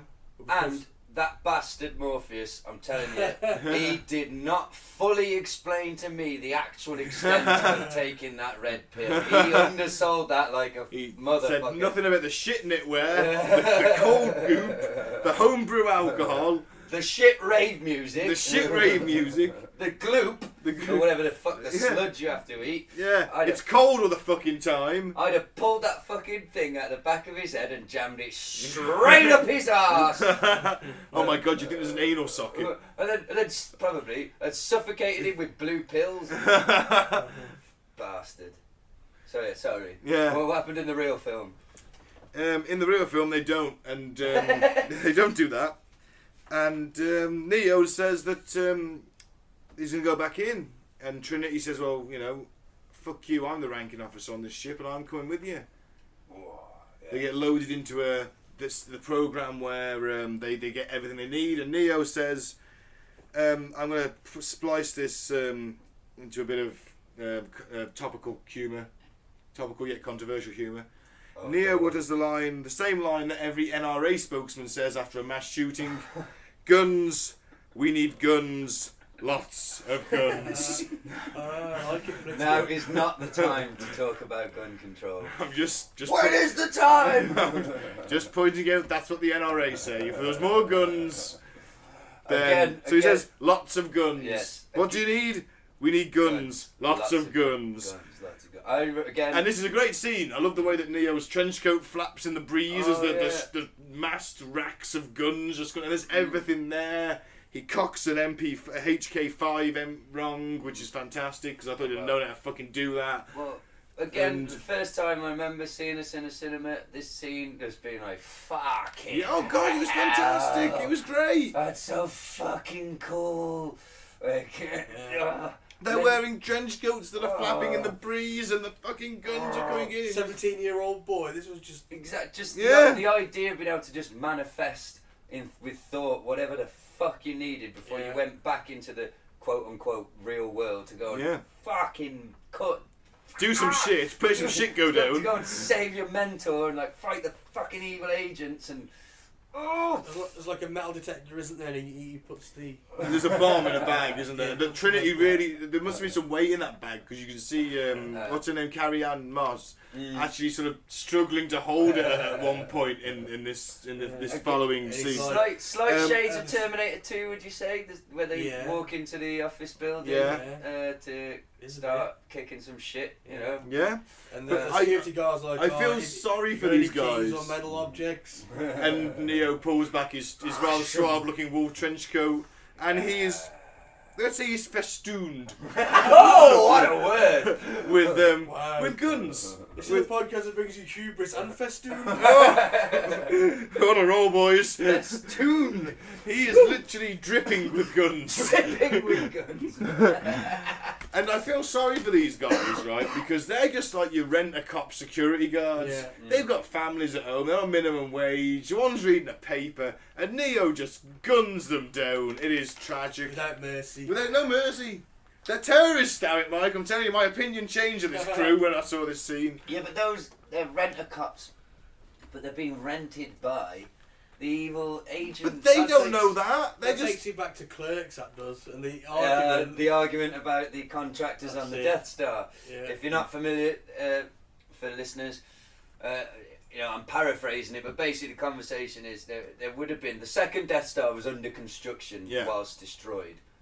And so there would have been a lot of, you would imagine, innocent, independent contractors, plumbers, floorers, plasterers, electricians, laser engineers. All that. The laser engineers are the tightest deadline of all. I want to give a shout out to them because they had to get that working before everything was finished. See, now the argument is though, so all those people would have been blown up when the second.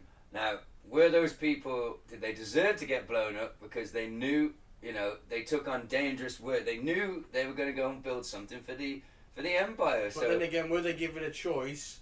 Did they know? Work for us, or you're gonna die, or I'll kill your family. Was it that sort of situation? Now, either way, a lot of innocent people were killed on that second Death Star. Without knowing the socio-economic structure of the Galactic Empire, knowing that whether there are independent businessmen or slave labour, we can't make that decision. We can't make that judgment. You've got to contract that shit out, surely. Of course you have. You've got to have businessmen. You've got to have people. You can't have slaves, untrained slaves, building something that complex. There's a lot of circuitry. Palpatine's a dictator. He wants the money. The money all comes through him eventually. Right. If they're making a few quid on the side, what's it matter to him as long as they're loyal? But people, I'm just saying. So. Well, the problem is when he turns up for a surprise visit. That's it. What did you mean there's a third of it missing? You promised me you'd have this done by now. Also, the French is typical builder's estimate. It's late and it's going to cost you twice as much. You best have covered up that fucking exhaust vent, I'm telling you. And then he uses the force to get the builders lift his jeans up to cover his builder's crack. You disgust me. He could technically use the force to change the quote, though, couldn't he? That's not the price you quoted me. He wave his hand. Also, probably when that Death Star went up, it probably would have vaporised any life on Endor. It was in quite a lot close proximity to such a small moon. It's true. So, but back to the rent-a-cups though. I feel sorry for these guys. No, I say fuck them. Yeah, you know why I say fuck them? Because one, they're working for Agent Smiths, and two, every fucking time I go into Tesco's, I don't know what it is about me, but any shop I go into, they follow me. They start adjusting the shelves next to me. I'm not. I do smoke a lot. I'm not paranoid. They fuck rent-a-cops. If I was living in the Matrix and I knew I could kill people in the Matrix who aren't real, hang on. If you die in the Matrix, I know we've probably already covered this. Yeah, you die in real. So what? The robot just comes and harvests you then? No. Once the mind is separated from the body, the body can't exist with the mind. So the mind. Yeah, if Gaz is killing Matrix people, then they're just going to take that body out the gel. Well, they feed it intravenously, recycle it back to the living, because that's how the one keeps carrying on. Well, that person was fucked anyway, because they were living in a pod. So yeah, I say fuck it. And they say that they defend the hostile to anybody that is attacking the Matrix, isn't it? That they're so programmed. Yeah. They're a danger. They're an enemy as well. So yeah, fuck them. But this is at the start of one of, if not the best shootouts ever put on film. Oh, it's awesome. I mean, there is literally walls exploding. There's running up walls. There's shooting at cool angles. Neo at one point does a fucking one-handed cartwheel and shoots at 4 guys on M16. It's great. It's fucking awesome. I gotta, if you've not seen the movie, and then, the thing is, first of all, while you're listening, go and watch it. And second of all, just come and agree with us how great it is. And the thing is, that might sound ridiculous, Neo doing a cartwheel and shooting, but within the constraint, the narrative that they've set up, the story structure they've set up of the Matrix means we know Neo can do fantastical things in the Matrix. So it's not like you sat there going, "Oh, that's that." You know he can do this shit, so it just makes it even. You're just like, "Fucking hell!" Yeah, it's like in the second film when he flies as he's Superman. I love this. Again, we touched on earlier just the fact that practical effects, the amount of squibs and debris blowing everywhere and going, it just looks fantastic. And in a lot of movies today, I'm not an expert. I think the more budget you've got, the less of it you see. But in a lot of movies, they don't actually use live rounds anymore. They just add digital. They had good muzzle flash and. You'd add muzzle flash, digitally, and even cartridges coming out. You could probably have to erase the blank firing attachments as well, because they're the yellow things you get on the end of the muzzle. So it's just an actor literally pointing something, going. Yeah, they just put all that in, And then, whereas if you've got a bigger budget, you actually fire rounds and you can see it all happening, and there's real rounds going off here, real fake rounds. Chances are the shoot, a lot of the shooting in this, because it's M16s on fully automatic. And they're not firing little bursts, they are letting rip, aren't they? And your recoil would be, so they are probably CGI in that effect in, and then doing because they literally did make the walls explode in this, didn't they? It was the practical effect rather than the CGI. That's the squibs.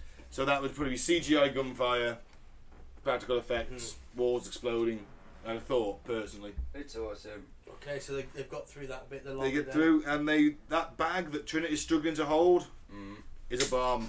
Ooh. It's a big ass bomb, and they destroy the ground floor with that, don't they? Effectively cutting off any hope of reinforcement. I think destroy the lift, and they get out to the roof, and the fight. There's a bit of a fight scene on the roof to start, and they're killing some more sort of SWAT team. They're not army, are they? These guys, they're like SWAT team guys. We see a bit of bullet time, don't we? Well, you get this one guy goes to stab one of them. I can't remember which one it is, and you've just you're that dude, yeah. Right, your gun's gone. Yeah. You found yourself in hand-to-hand combat with these people. They've just wasted about fucking 60 of your mates on the way up here. At what point do you not just go, you know what, fuck this, and drop the knife and do one? Yeah. As an independent human living in that reality, he said, "No, you know what? I'm gonna take Kung Fu Bird down with this fucking knife," and he just gets a knife in his head. Well, and I felt sorry for his wife and kids back at home. Yeah, presumably he's got them. He wasn't good enough. All their brothers have got guns, and he wasn't good enough to have a gun. Well, I think he'd had it kicked out of his hands, probably, because he ended up hand-to-hand with them. Yeah, well, fuck him. Again, he's a bad guy. Stop feeling sorry for bad guys, man. Sorry, Ben. I can't help it. So then they find, obviously, they get the word on the roof. The helicopter pilot is reporting what's going on, and an agent morphs into him. And then we get the first sort of proper Neo, the one bullet time after... Neo has emptied his last 2 remaining guns at, well, pistols if I want to be technically correct, at the agent, who just sort of blurs his way out of everything that's coming at him. It's quite a cool scene. He dodges bullets. They dodge bullets. And the agent returns fire, and Neo also dodges a bullet. You get the cool leaning back, the ripple of the bullet going round, and it's fucking awesome. Bullet time. I've never seen anyone move that fast. I've never seen anyone move. You move like they do, she says. Not fast enough. Yes, because he does get the graze, but he's alright because it's a film. Yeah. He's the one. Flesh wound, nothing. Just a flesh wound? Just a flesh wound. What other types of frickin' wounds are there? It's a bone wound! Yeah, and a flesh wound. It had to go through the flesh to get to the bone, didn't it? Yeah. It's a bone and a flesh wound! It's a brain wound! It's just a wound. Why can you still speak? It's a brain wound! Flesh, do you get what I mean? They're all flesh wounds, aren't they? Or, yeah, but these are all a graze. They should. It's just a. Just a graze. He was going too fast. It's just a. Yeah. All right. Sorry. Yeah. He gets clipped. Okay. Trinity then gets uploaded the knowledge to fly a helicopter, which is, and I would like a chain gun for Xmas, please, gentlemen, if you're gonna get me anything, because there's one on this helicopter and it looks quite fun. This point, they fly up. They find Morpheus. Tango's, I presume, located Morpheus in this building. Neo rips through it, the room, the floor, really, with this chain gun. The agents don't get in the way of this, do they? No. They're not getting in the way of chain guns. That's why we need a chain gun for the show. And they actually kill all the agents, don't they? They do. That's why we need a chain gun, manned by the cat, in the hallway, pointing at the front door. Nothing will ever be as cool as Arnold Schwarzenegger hand holding one of those in Terminator 2. Yeah. Oh man, what an image. Yeah. And Blaine at Predator. Yeah. And Mac, don't forget Mac. Is it even possible to hold one? Gonna have me some fun. Well, Jesse Ventura and Mac can, obviously. Well, yeah. Jesse the body Ventura, he can hold a chain gun. Won't rip his arms off. Oh man. My only impression of him I could do is him from the wrestling, because his co-commentator was Gorilla Monsoon. That's right. And the way he always said gorilla. Gorilla. Oh, gorilla. He does a show on RT now, doesn't he? Oh yeah, he's a complete in the world of conspiracy theories. He's right up there. Well, he's an ex Minnesota, was he? Yeah, governor of Minnesota and a former Navy SEAL. Well, I think he exaggerates that a bit. He was in Vietnam. He's a vet. I don't know if he did much. I don't know what he did Navy SEAL wise, but I don't think he actually did much. Cause he gets quite shirty about it. But I'm not saying he wasn't in it, but allegedly anyway, and he does sue people. So allegedly. Yeah. Sorry, Jesse. I'm actually a big fan. Love your JFK stuff. Yeah. Yeah, he's good, man. He's got. I like his son as well, Tyrell. Oh, I don't know him. He has a show on RT as well. Watching the Hawks, it's pretty good. Oh, I wish we had a show. Everyone's got a show. Yeah. Oh, we got a podcast. Hey, close enough. So after Neo has shot up the agents and the room, Morpheus manages to break free of his handcuffs, which must take a bit of doing, I think. You know, he's been drugged.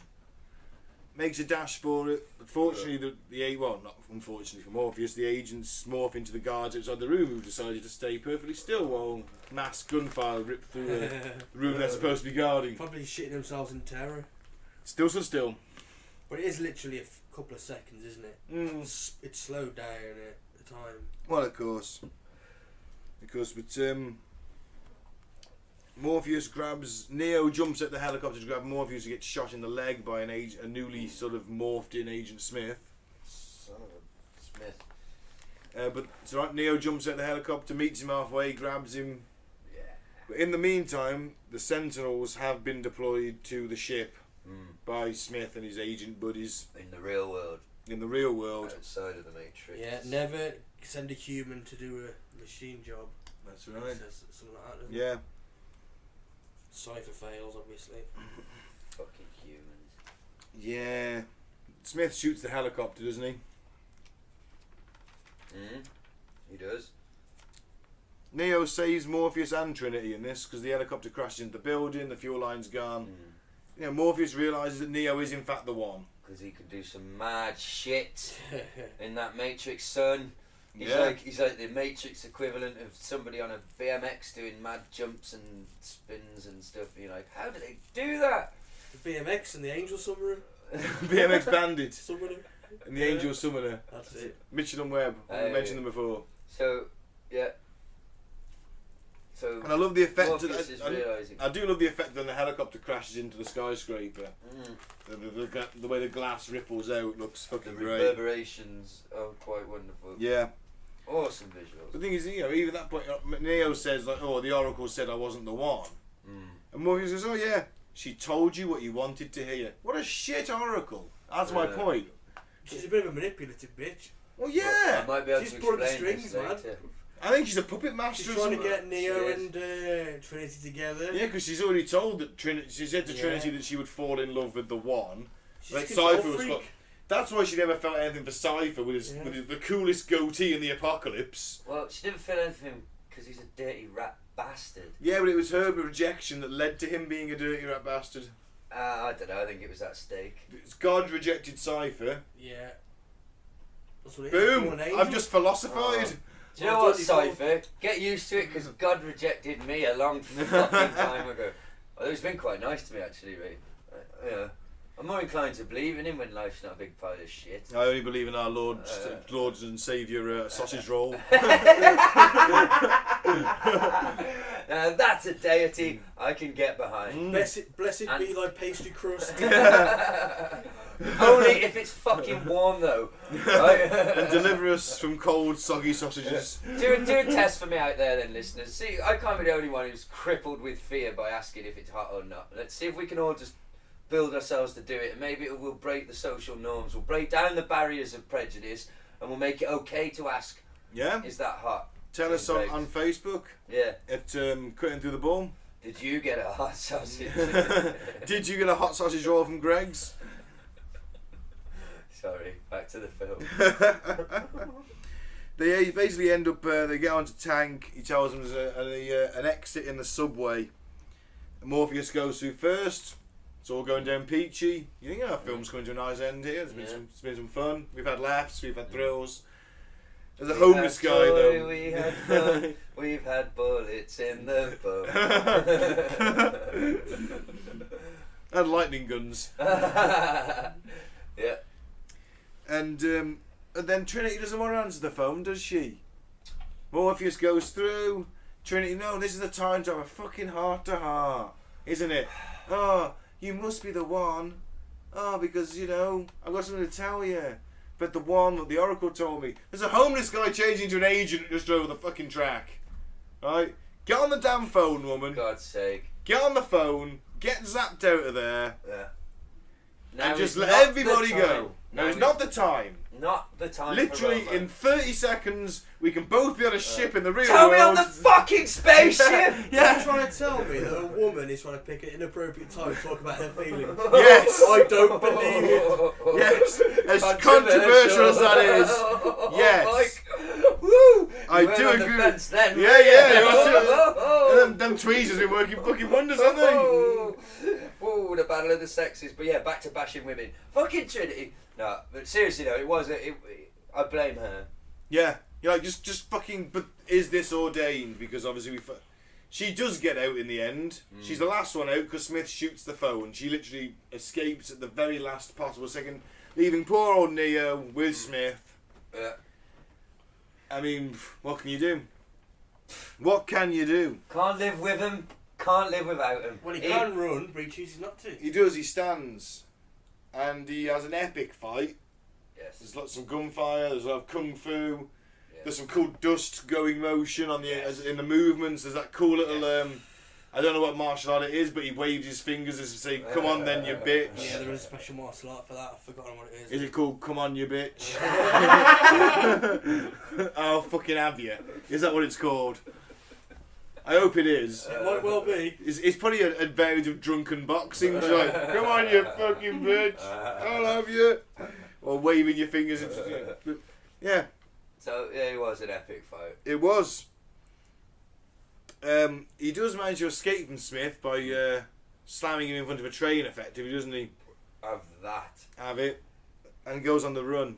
steals a dude's phone. I love that movie. Hey, that guy took my phone! And then he morphs into an agent and his life is immediately destroyed. I assume every time they morph into someone, that body must die in the Matrix? No, because when they morph back out, that's a dead person, isn't it?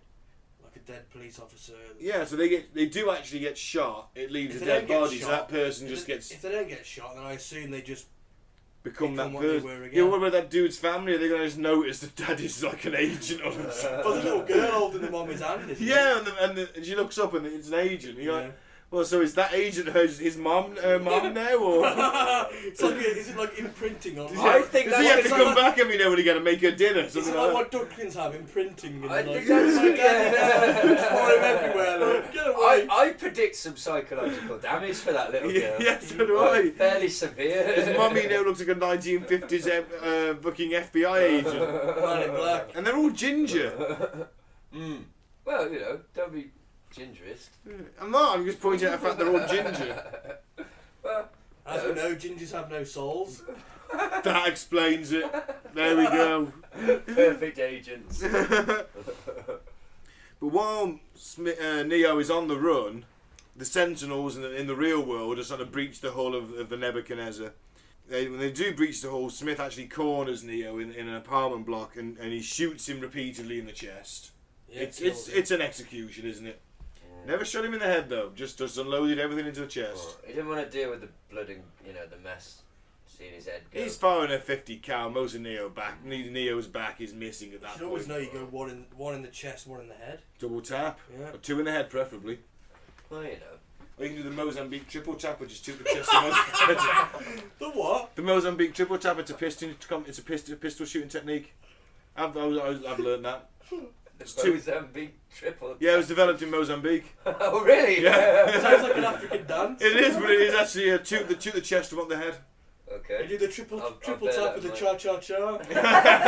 You don't want a triple tap. You ain't going to do the cha-cha-cha after a successful one. Okay, so after the Mozambique tap, what happens? Yeah. No, this isn't any test shooting technique. He just unloads into his chest. The Mozambique chest technique. Yeah. Neo's dead. Neo's dead. He says an agent checks his pulse. He says he's gone. And Smith says, goodbye, Mr. Anderson. You're Goodbye, not the one. Mr. Anderson. Goodbye. Trinity in the real world is struggling to get Neo to snap the fuck out of it, effectively. Telling him that she was told by the uncle that she would fall in love with the one. Well, if you'd have waited till you got to the ship to tell him that, dickhead, you wouldn't be in this situation. Exactly. You wouldn't have robot squids lasering their way through your Into the fucking hull about to kill you all. Just in future, Trinity, save that shit for when you're back home. All we're saying is bear it in mind. Yeah. We're not judging. We're just saying. And she tells Neo to wake up, and he responds because he's the one. He's dead, and now he's back. Jesus Christ! And it didn't take 3 days. No. If it had, they'd all be 3 dead. minutes. And he's resurrected with even more power. With He is, knowledge. 'cause he sees- Jesus Christ does, doesn't he? He sees everything in the code of the Matrix, Yeah. doesn't he? I see everything. And he then, they all shoot at him. The 3 agents shoot at him, and he just sort of turns around and goes, "No, Yes. no," and stops them. Has a little look. Yes. With Starts his hand. plucking them out the air, Oh, yeah. playing around with them. He can control the world. He can. He must be the one. And the hallway bulges around him because he dives into Smith, doesn't he? Yeah. And just destroys, or supposedly destroys, his entire programming. Yeah, destroys it with pure light. Ah. God, Yeah. godly as well. This is key to the theory I'm going to propose to you in a few moments when we get to the end. Because he smashes through him into him, doesn't he? So, Yeah. what's the result of this? The 2 other agents see that happen and just leg it. Yeah, they run. They have this great shared look between them, as if to say, you can't see their eyes, Yeah, but it's kind of like, oh shit. They're sharing that oh shit look, Yeah. and then they just run. Excellent. And which means everyone who stood before an agent has ran. Now someone has, and the agents have ran. So that's a nice little reversal. Yeah, it's a primeval human thing. Yeah. So Run for your safety, fight or flight. So it's showing the programs are becoming human, having human emotions. But before he does that, he does have that fucking awesome moment where Smith attacks him and starts throwing punches at him. and all Neo is that he's literally not even interested. He's just his hand is so fast it's a blur. He's just blocking everything, and it's just like, and then he just gives him a gentle tap, and he just flies back down the corridor. It's fantastic. Excellent. And that's when the hallway bulges. Yeah. And that's kind of cool. It's like, and it makes that noise as well. It just literally go burp. That's how powerful he is. Yeah, he makes things go burp. It's the last time I'm making that noise. That's a superpower you don't want. It is. Literally, this is happening as the Sentinels are poised over Neo and Trinity in the real world. Literally, it's about to laser their faces off, and Neo just flash runs to the phone, doesn't he? Yeah. Answers it. He's out. Morpheus blows the EMP. Job's a good one. Yeah. Sayonara. Goodbye, you bastards. So long, farewell. Auf Wiedersehen, goodbye. Do one. Good night, Vienna. Happy ever after. Yeah. Rock me, Amadeus. Let's not. Don't start me on Falco, Mike. I'll start singing. That'll be it. Reggae, no. Falco, yes. I'll never understand your box. I'd love to hear a reggae version of Falco. Ben's box of acceptable things. I can't work out what the entry requirements are. It's so random. Anyway, so how does this movie end? It ends with a phone call being traced, the Matrix code scrolling up the screen, and then the trace is lost. I've got what he says if you want. Go on, because Yes, with it, Mike. He goes, I know you're out there. I can feel you now. Omnipotent. Yeah. I know that you're afraid. You're afraid of change. I don't know the future. I didn't come here to tell you how it's going to end. I came here to tell you how it's going to begin. I'm going to hang up this phone, and then I'll show you these people what you don't want them to see. I'm going to show them a world without you. A world without rules and controls, without borders or boundaries. A world where anything is possible. Where you go from there is a choice. I leave it up to you. And then it kicks in. Rage Against the Machine. Wake up. Wake up. He flies into the sky. Literally screamed in our faces at the end of the film. Wake the fuck up. Yeah. What a movie. And I remember I said in part one, walking up that aisleway, turning to my friend Louise who was with me, and somebody else I think probably Chris, and just being like, fuck me. That was like our Star Wars or our generations, like that changes everything. Yeah. I remember just being really energized and like absolutely and thinking about it for days. And it's been a long time since I've seen it, and watching it again, it was just as brilliant. Yeah, it was. It hadn't aged. No. Awesome. And I think that is due to the practical effects, whereas the sequels have aged very badly. The more practical effects used in the first one have kept it fresh. There's something to that, I bet you. Because you either do CGI and you spend a lot of money on it and you make it look good, like Terminator 2, which also the only way you can tell that's not a modern movie is the arcade scene where they're playing the old Afterburner game. Yeah, dates it. That dates the vehicles. It. And the vehicles, but the CGI still looks fresh. Still looks good. So you either do it right, you spend a lot of money, or you don't do it at all, which is sadly where the Matrix I concur. fell on its arse. The sequels fell on their arses a little bit. I think we can agree, and it's also a movie that probably why we selected it. It's in the canon of conspiracy and weird shit, and because people do like to sit and think. And I watched a video earlier that was surprisingly less wacky than I was expecting it to be. It was one of these "we do live in the Matrix" videos, but it wasn't saying that we're in a simulation or in a computer. It was basically saying we live in a constructed reality. Of course. That we allow to be constructed. Yeah. But we did touch on this last week. We're a being, and anything that's inputted into us is like that's our. We're told the narrative, aren't we? And so now. Can I give you a perfect example of this? From a guy I meet at my dog walks now and again. I don't know his name. I just called him casually racist man. Okay. He's a youngish chap, probably a bit younger than me, so maybe 30, something like that. And I meet him walking my dog, and when I'm walking the dog, I tend to wear a football shirt. Yeah. Because it's an active thing, and it's something it doesn't soak up the sweat. It doesn't. I'm being active. You don't have to justify. This chap anyway says to me the one day, "Oh, that'll be illegal soon," pointing at my shirt, and I say, "How'd you make that out, mate?" Oh, well, you know, they can't fly flags anymore and all this. Did you know, when Lee Rigby died, Lee Rigby was a tragic case of a off-duty soldier being killed by a couple of arseholes. He was hacked to death with a machete, yeah.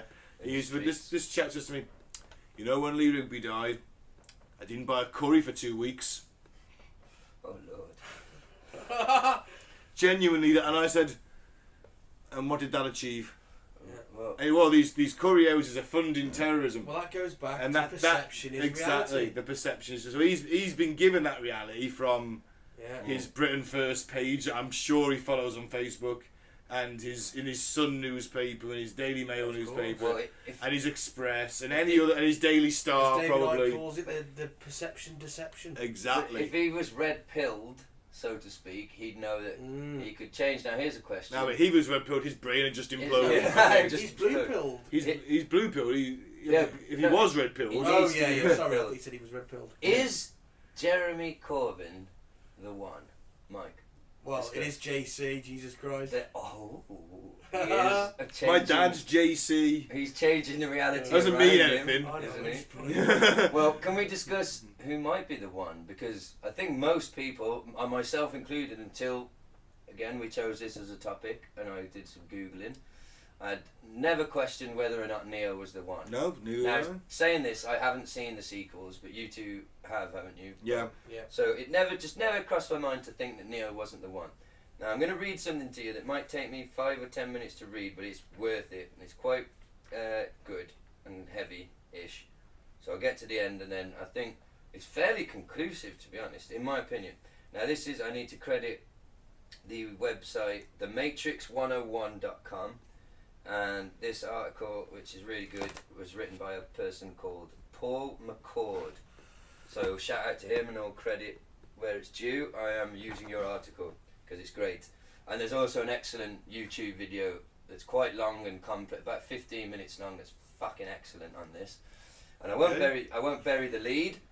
The title of the article is Agent Smith is the one. Okay. So just wet the whistle. Neo wasn't the one. When first born, animals/humans undergo a process called imprinting. After which, hey, you mentioned imprinting earlier. It's a glitch in the Matrix. It is. They're on to us. Mike's head just exploded. Yeah. So, after which the newborn unmistakably recognises the unique features of the first person or persons the child bonds with, usually the mother followed by the father. Now, within the context of the Matrix, consider what would happen if a program underwent an imprinting process with a human. They would recognise the code of the human above all other code, notwithstanding the code of the other parent. The program would be as fixed on the human parent as the eye of the Sauron was on the Middle Earth. Alright, that's geeky. Okay, and I've got to be honest, I have no idea what it means. First of all, some contextual facts. Number 1. The prophecy states that a man would be reborn inside the Matrix, a man who would rewrite contents of the Matrix as he saw fit. Number 2. At the end of the Matrix, Neo destroys Smith, but he is quite obviously alive and well in Reloaded and Revolutions, begging the question why. What follows won't be easy to swallow, but I promise it is the truth. It's not a penis, is it? And this is, this is, after all, cutting through the truth in the post. Going through the border of the post-truth apocalypse. Thanks, man. So, in Reloaded, just before Neo versus 100 Smith's battle, Smith tries to explain to Neo the connection between them. Quote, "Some part of you imprinted onto me, something overwritten or copied." Smith later admits that he has become a new man, so to speak, because of Neo. The full line is, quote, "I stand because of you, Mr. Anderson. Because of you, I'm no longer an agent of the system. Because of you, I've changed. I'm unplugged, a new man, so to speak, like you, apparently free." Number 4. In Revolutions, just before Smith assimilates the Oracle, she says to him, "You are a bastard." To which Smith replies, "You would know, Mom." This was the straw that broke the metaphorical camel's back for millions of Matrix fans, at least those who even watched the third movie after the confusion of learning that the prophecy was a lie in the previous movie. But not to worry, let's put the pieces together. We're getting there. Yep. Smith is quite obviously reborn after Neo destroys him at the end of the first film. According to the rules of the system, Smith should have been compelled to report for deletion, but he didn't or couldn't. He was compelled to stay, compelled to disobey. Exactly the opposite of what a true agent would feel, but exactly what a believer in the autonomy of the human soul like Neo would believe. And here's the punchline. Imagine Neo saying, "Smith, I am your father." Because after Smith's rebirth, that is exactly who Neo is. Smith inherited his individualist, autonomous ways from the one he was sworn to kill, and for that reason he was drawn to him, fixed on him, like the eye of Sauron fixed on Middle-earth. That's a Lord of the Rings thing. It's a nerd alert. It's twice now, the same. Yeah. Okay. Yes, it's.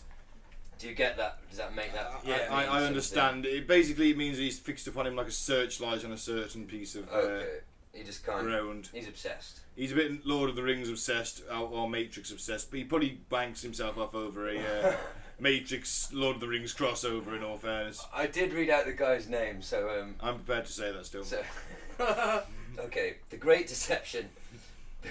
But if Neo is the artificial father, who is Smith's mother? The Oracle, of course. She is the mastermind who created this game, and from the first time she met Neo in her kitchen, she knew who he was, the carrier of the code of the systematic anomaly, but she also knew who he was not, the one. Neo was not the one. But if not Neo, who was the one? Let's consider the prophecy again. When the Matrix was first built, there was a man born inside who had the ability to change whatever he wanted, to remake the Matrix as he saw fit. After he died, the Oracle prophesied his return and that his coming would hail the destruction of the Matrix, end the war and bring freedom to our people. I can see the truth is becoming clearer to you now. Neo was never born inside the Matrix, he was born outside, in the machine's human harvesting power plant.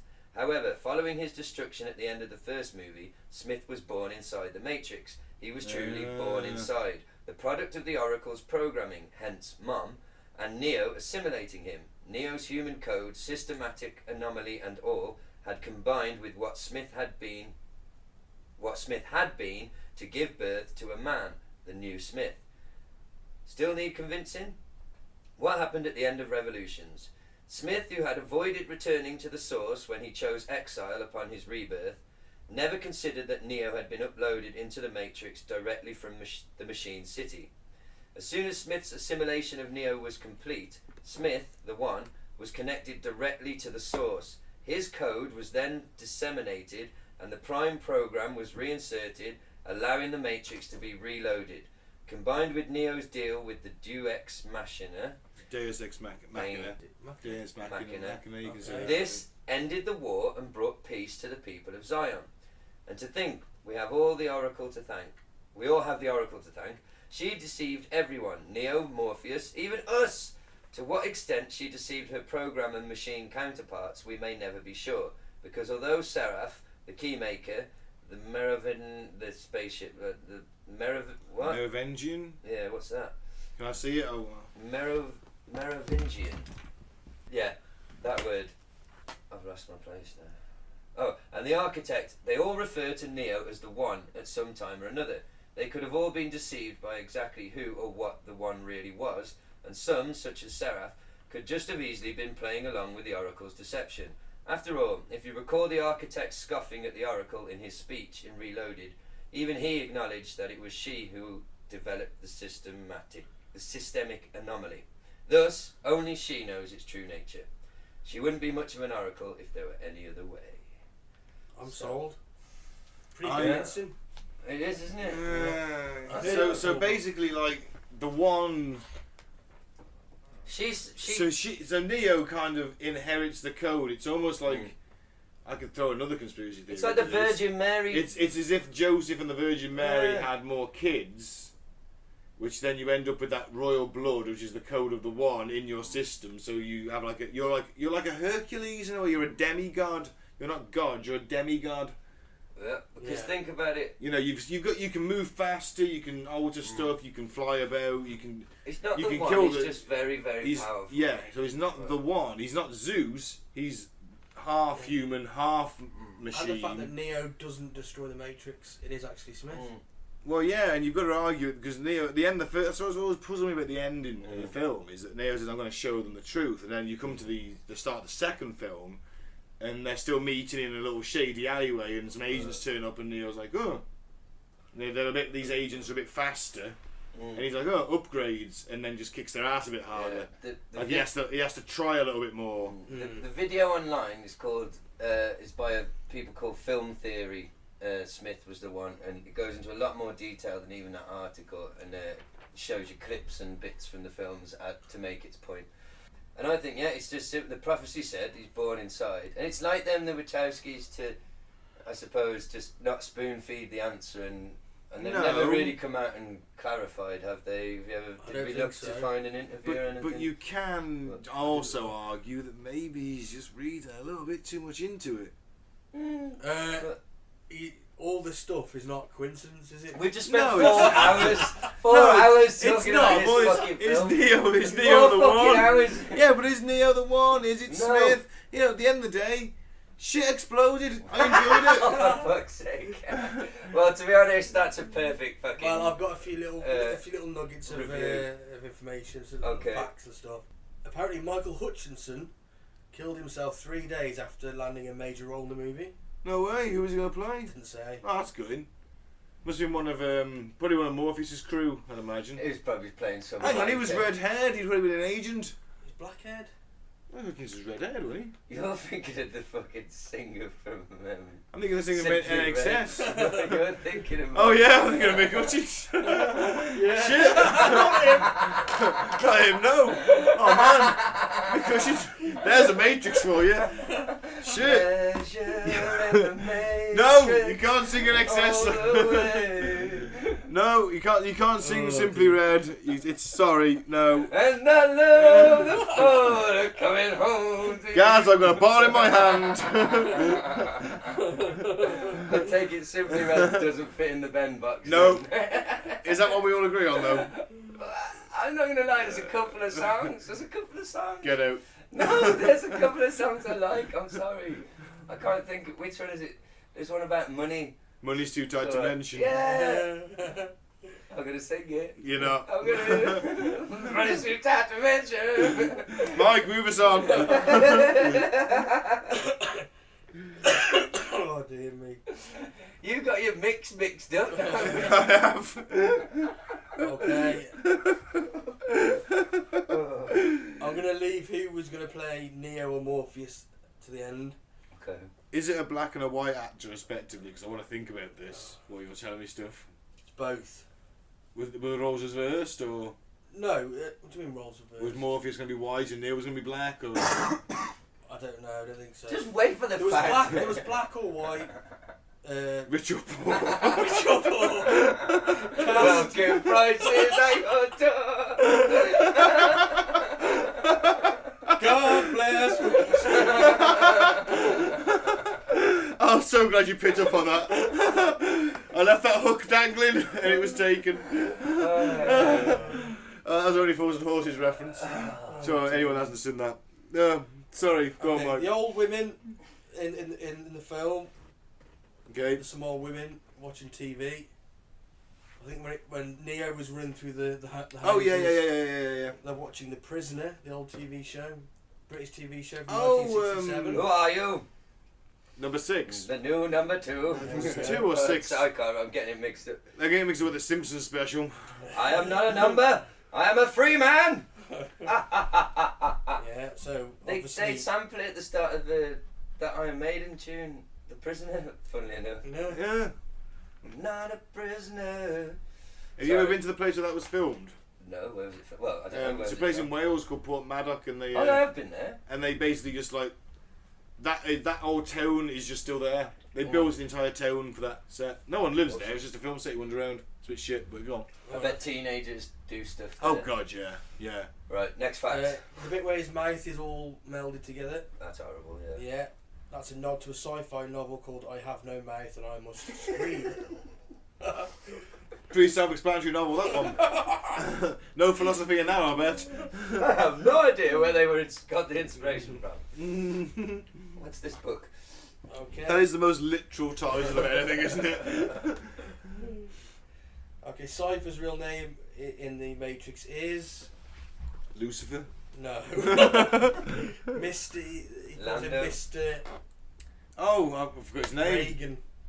Does he? Mr. Reagan is his name. Ah. Fucking fascist. Yeah, Does that's obviously a nod to Ronald Reagan. Oh my god, so does this mean that Cypher is actually Ronald Reagan and they rebooted the Matrix back to the 80s? He said he wanted to be an actor. Yeah, So maybe that was a bit of it. so yeah. maybe maybe they he's Because I rebooted. want to forget. They Ronald re- Reagan had Alzheimer's. They Cool. That's what it says here. I found it on the I was hoping they rebooted the Matrix in 1950. Cypher became Ronald Reagan and had a great life until he got Alzheimer's. Yeah, that might be what happened. Yeah, Oh, thank God for that. maybe. Who knows? Sorry, I'm coughing. Biatch. Okay, the phones that we used were Nokia stilettos. Ooh. That's what they were called. We both did This- a worrying ooh. This is a bit of a freaky one. Neo's passport in the film. Do you know what the date of the expiry is? September the 11th, 2001. Ooh. 2 years before the event. Where's my tinfoil hat? Turn the frickin' frogs gay! The Matrix. Alright, that's kind of weird, but weird. you know, you Yeah. can chalk it up to coincidence. Again, yeah, you know, Chalk it up to coincidence. let's say. Yeah, it's a bit freaky. Okay. innit? Lou Diamond Phillips will set the script. No! No! But that you just. No, I you wanted swear to to find a God. way to get his name. Fact checkers out there, please. I swear to God, this was in the Who is he going to play? One of the bums? I don't know, but Not his agent, fucking Neo. his agent told him it would be a flop, so he turned it down. Oh, fire agent Lou Diamond Phillips! He's probably going to be Neo He as well. could have been Neo! Oh, Could Jesus have been Christ! Morpheus. Yeah. Oh, fuck, why Lou Diamond Phillips is Morpheus? He looks like fucking Native American Morpheus! Yeah. How cool would that be? There we go. In No another bald head, dimension- just a big In ponytail. another dimension, Lou Diamond Phillips. Oh, I want to see that version of the Matrix. I don't. I do. I want to see multi-ethnic Morpheus. I want to see hilariously racist Chinese man Morpheus. You've probably done better kung fu. Okay, next Okay, one. other people to play Morpheus were Samuel L. Jackson. Ooh. That would have been cool. Yeah. You're Take the the- motherfucking one, Neo! Take the motherfucking red pill. Take the motherfucking red pill, or I will whip your motherfucking ass from here to the real world and motherfucking back again, bitch! How awesome would that be? And who was playing? And who was going to be playing Neo? And Well, so I I know don't what know. impressions I to don't do. know about the same time. Oh, well, it would have been Keanu still. There's two more for Morpheus. Whoa, Morpheus, calm down. Motherfucker, calm down! You don't got a motherfucking day out here! Sorry. I apologize. Okay, instead of Lawrence Fishburne, it could have been Gary Oldman. No. No. Maybe a really quirky Morpheus. Like a. Ooh, that could have been it's interesting. missed that one, Yeah. yeah. It could be like a Joker style Morpheus. Gary Busey played a great crazy Morpheus. Would be great. That could work. And the other one was Russell Crowe. That one wouldn't work. Do you want the bloody... No, where's he from? Australia? Australia. How do they talk? That's not a knife. Do you want the That's red not a pill? spoon. I see you played Knifey Spoony before. Oh, brilliant. This is a spoon. Oh, man. Okay, and these were the people that were going to play Neo. Okay. For some reason or other they didn't. Brad Pitt, Could have worked. Johnny Depp, That would have been annoying. Leonardo DiCaprio, He's a good actor. Tom Cruise. Fuck you. No. I can't see Tom Cruise doing Furious Kung Fu. I just can't see Is it. he 5'4"? I just can't see it. Well, he does action films, don't he? But fuck it. No, they're not. Oh, cool. They're not I won't proper watch action them, so I don't know what films. they're like. No, that wouldn't have worked. I don't want him. Will Smith. I Could have don't worked. want that. Yeah. I like him. You- Then there would have been Yeah. a Matrix rap song as well. wouldn't And there? and you're a wise cracking Neo, wouldn't you? Yo, Morpheus, you said I'm not the one. You would give a bit of attitude back, wouldn't he? Will Smith. I'm not the one. She just told me I'm the one, but I got a cookie. I eat the cookie. I'll make this look good. Yeah. Oh, you know he'd have fucking said that the second they morphed into the Matrix. Yeah. I'd have liked that. Yeah, could have gone for that. Ewan McGregor? Maybe. I can see I don't know about the action scenes so much, but certainly the computer hacker side of things, maybe. Oh, and how about Nicolas Cage? Oh, yeah. Get Nick in there. I am not the one! Put me back! The bees! The bees! The bees! Not the bees! Alright, how about David Duchovny? Oh, the X-Files As guy. Neo, yeah. Well, I guess his acting's kind No, of he's the not same that. He's not range. that good an actor. Is Yeah, he? but I was going to say Even his Keanu's above David Duchovny. No, I was literally about to say his acting range is exactly the same as Keanu's, kind of, isn't it? It's just chilled all the time. I think Duchovny's probably more chilled than Keanu, if that makes sense. Yeah, I've left the last, my personal favourite, Val Kilmer. Wasn't he fat at this point? Might be great if they digitally slimmed Val Kilmer for when he was in the Matrix. And they couldn't afford bullet time. In the real world, he was a fat bloke, but he was so egotistical, like me. He's a fat bloke in the real world, but in his what's the thing that when you residual self-image. Yes. He thinks he's buff as fuck, and they digitally buff him up. Well, I would do that to myself as well. But, so is that the last fact, or is there another? Well, there's one more. One more Matrix fact. Okay, there was a line from the simulacra and simulation, which we mentioned in the first part. We did. I Yeah. thought I was being clever by finding out the title of that book, by pausing it and everything, and then Mike just Stole stole my thunder. With his Sorry, buddy. Science. So, what is it? Philosophy. There's Fucking one line, philosophy. It's welcome to the desert of the real. Oh, and of course Morpheus says that. He Yeah, does. and that's taken from the film. That's a nice way to end, I think. Well done, boys. I enjoyed that. That was very interesting. Parts. Trip to the movies. And yeah, I think before we forget, 'cause it's just popped in my mind, and we always forget, like our Facebook page. Yeah, you can win a T-shirt. We haven't mentioned that for a bit. Yeah, win a T-shirt and a LCD game, and I've even said, if you like the page, I'll pick somebody random and I'll do your drawing, send you a Captain Burrito or something. So like the page at Cutting Through the Bull. Twitter we've got, haven't we, as well? Yeah, Apocalypse Ball. Apocalypse Bull on Twitter.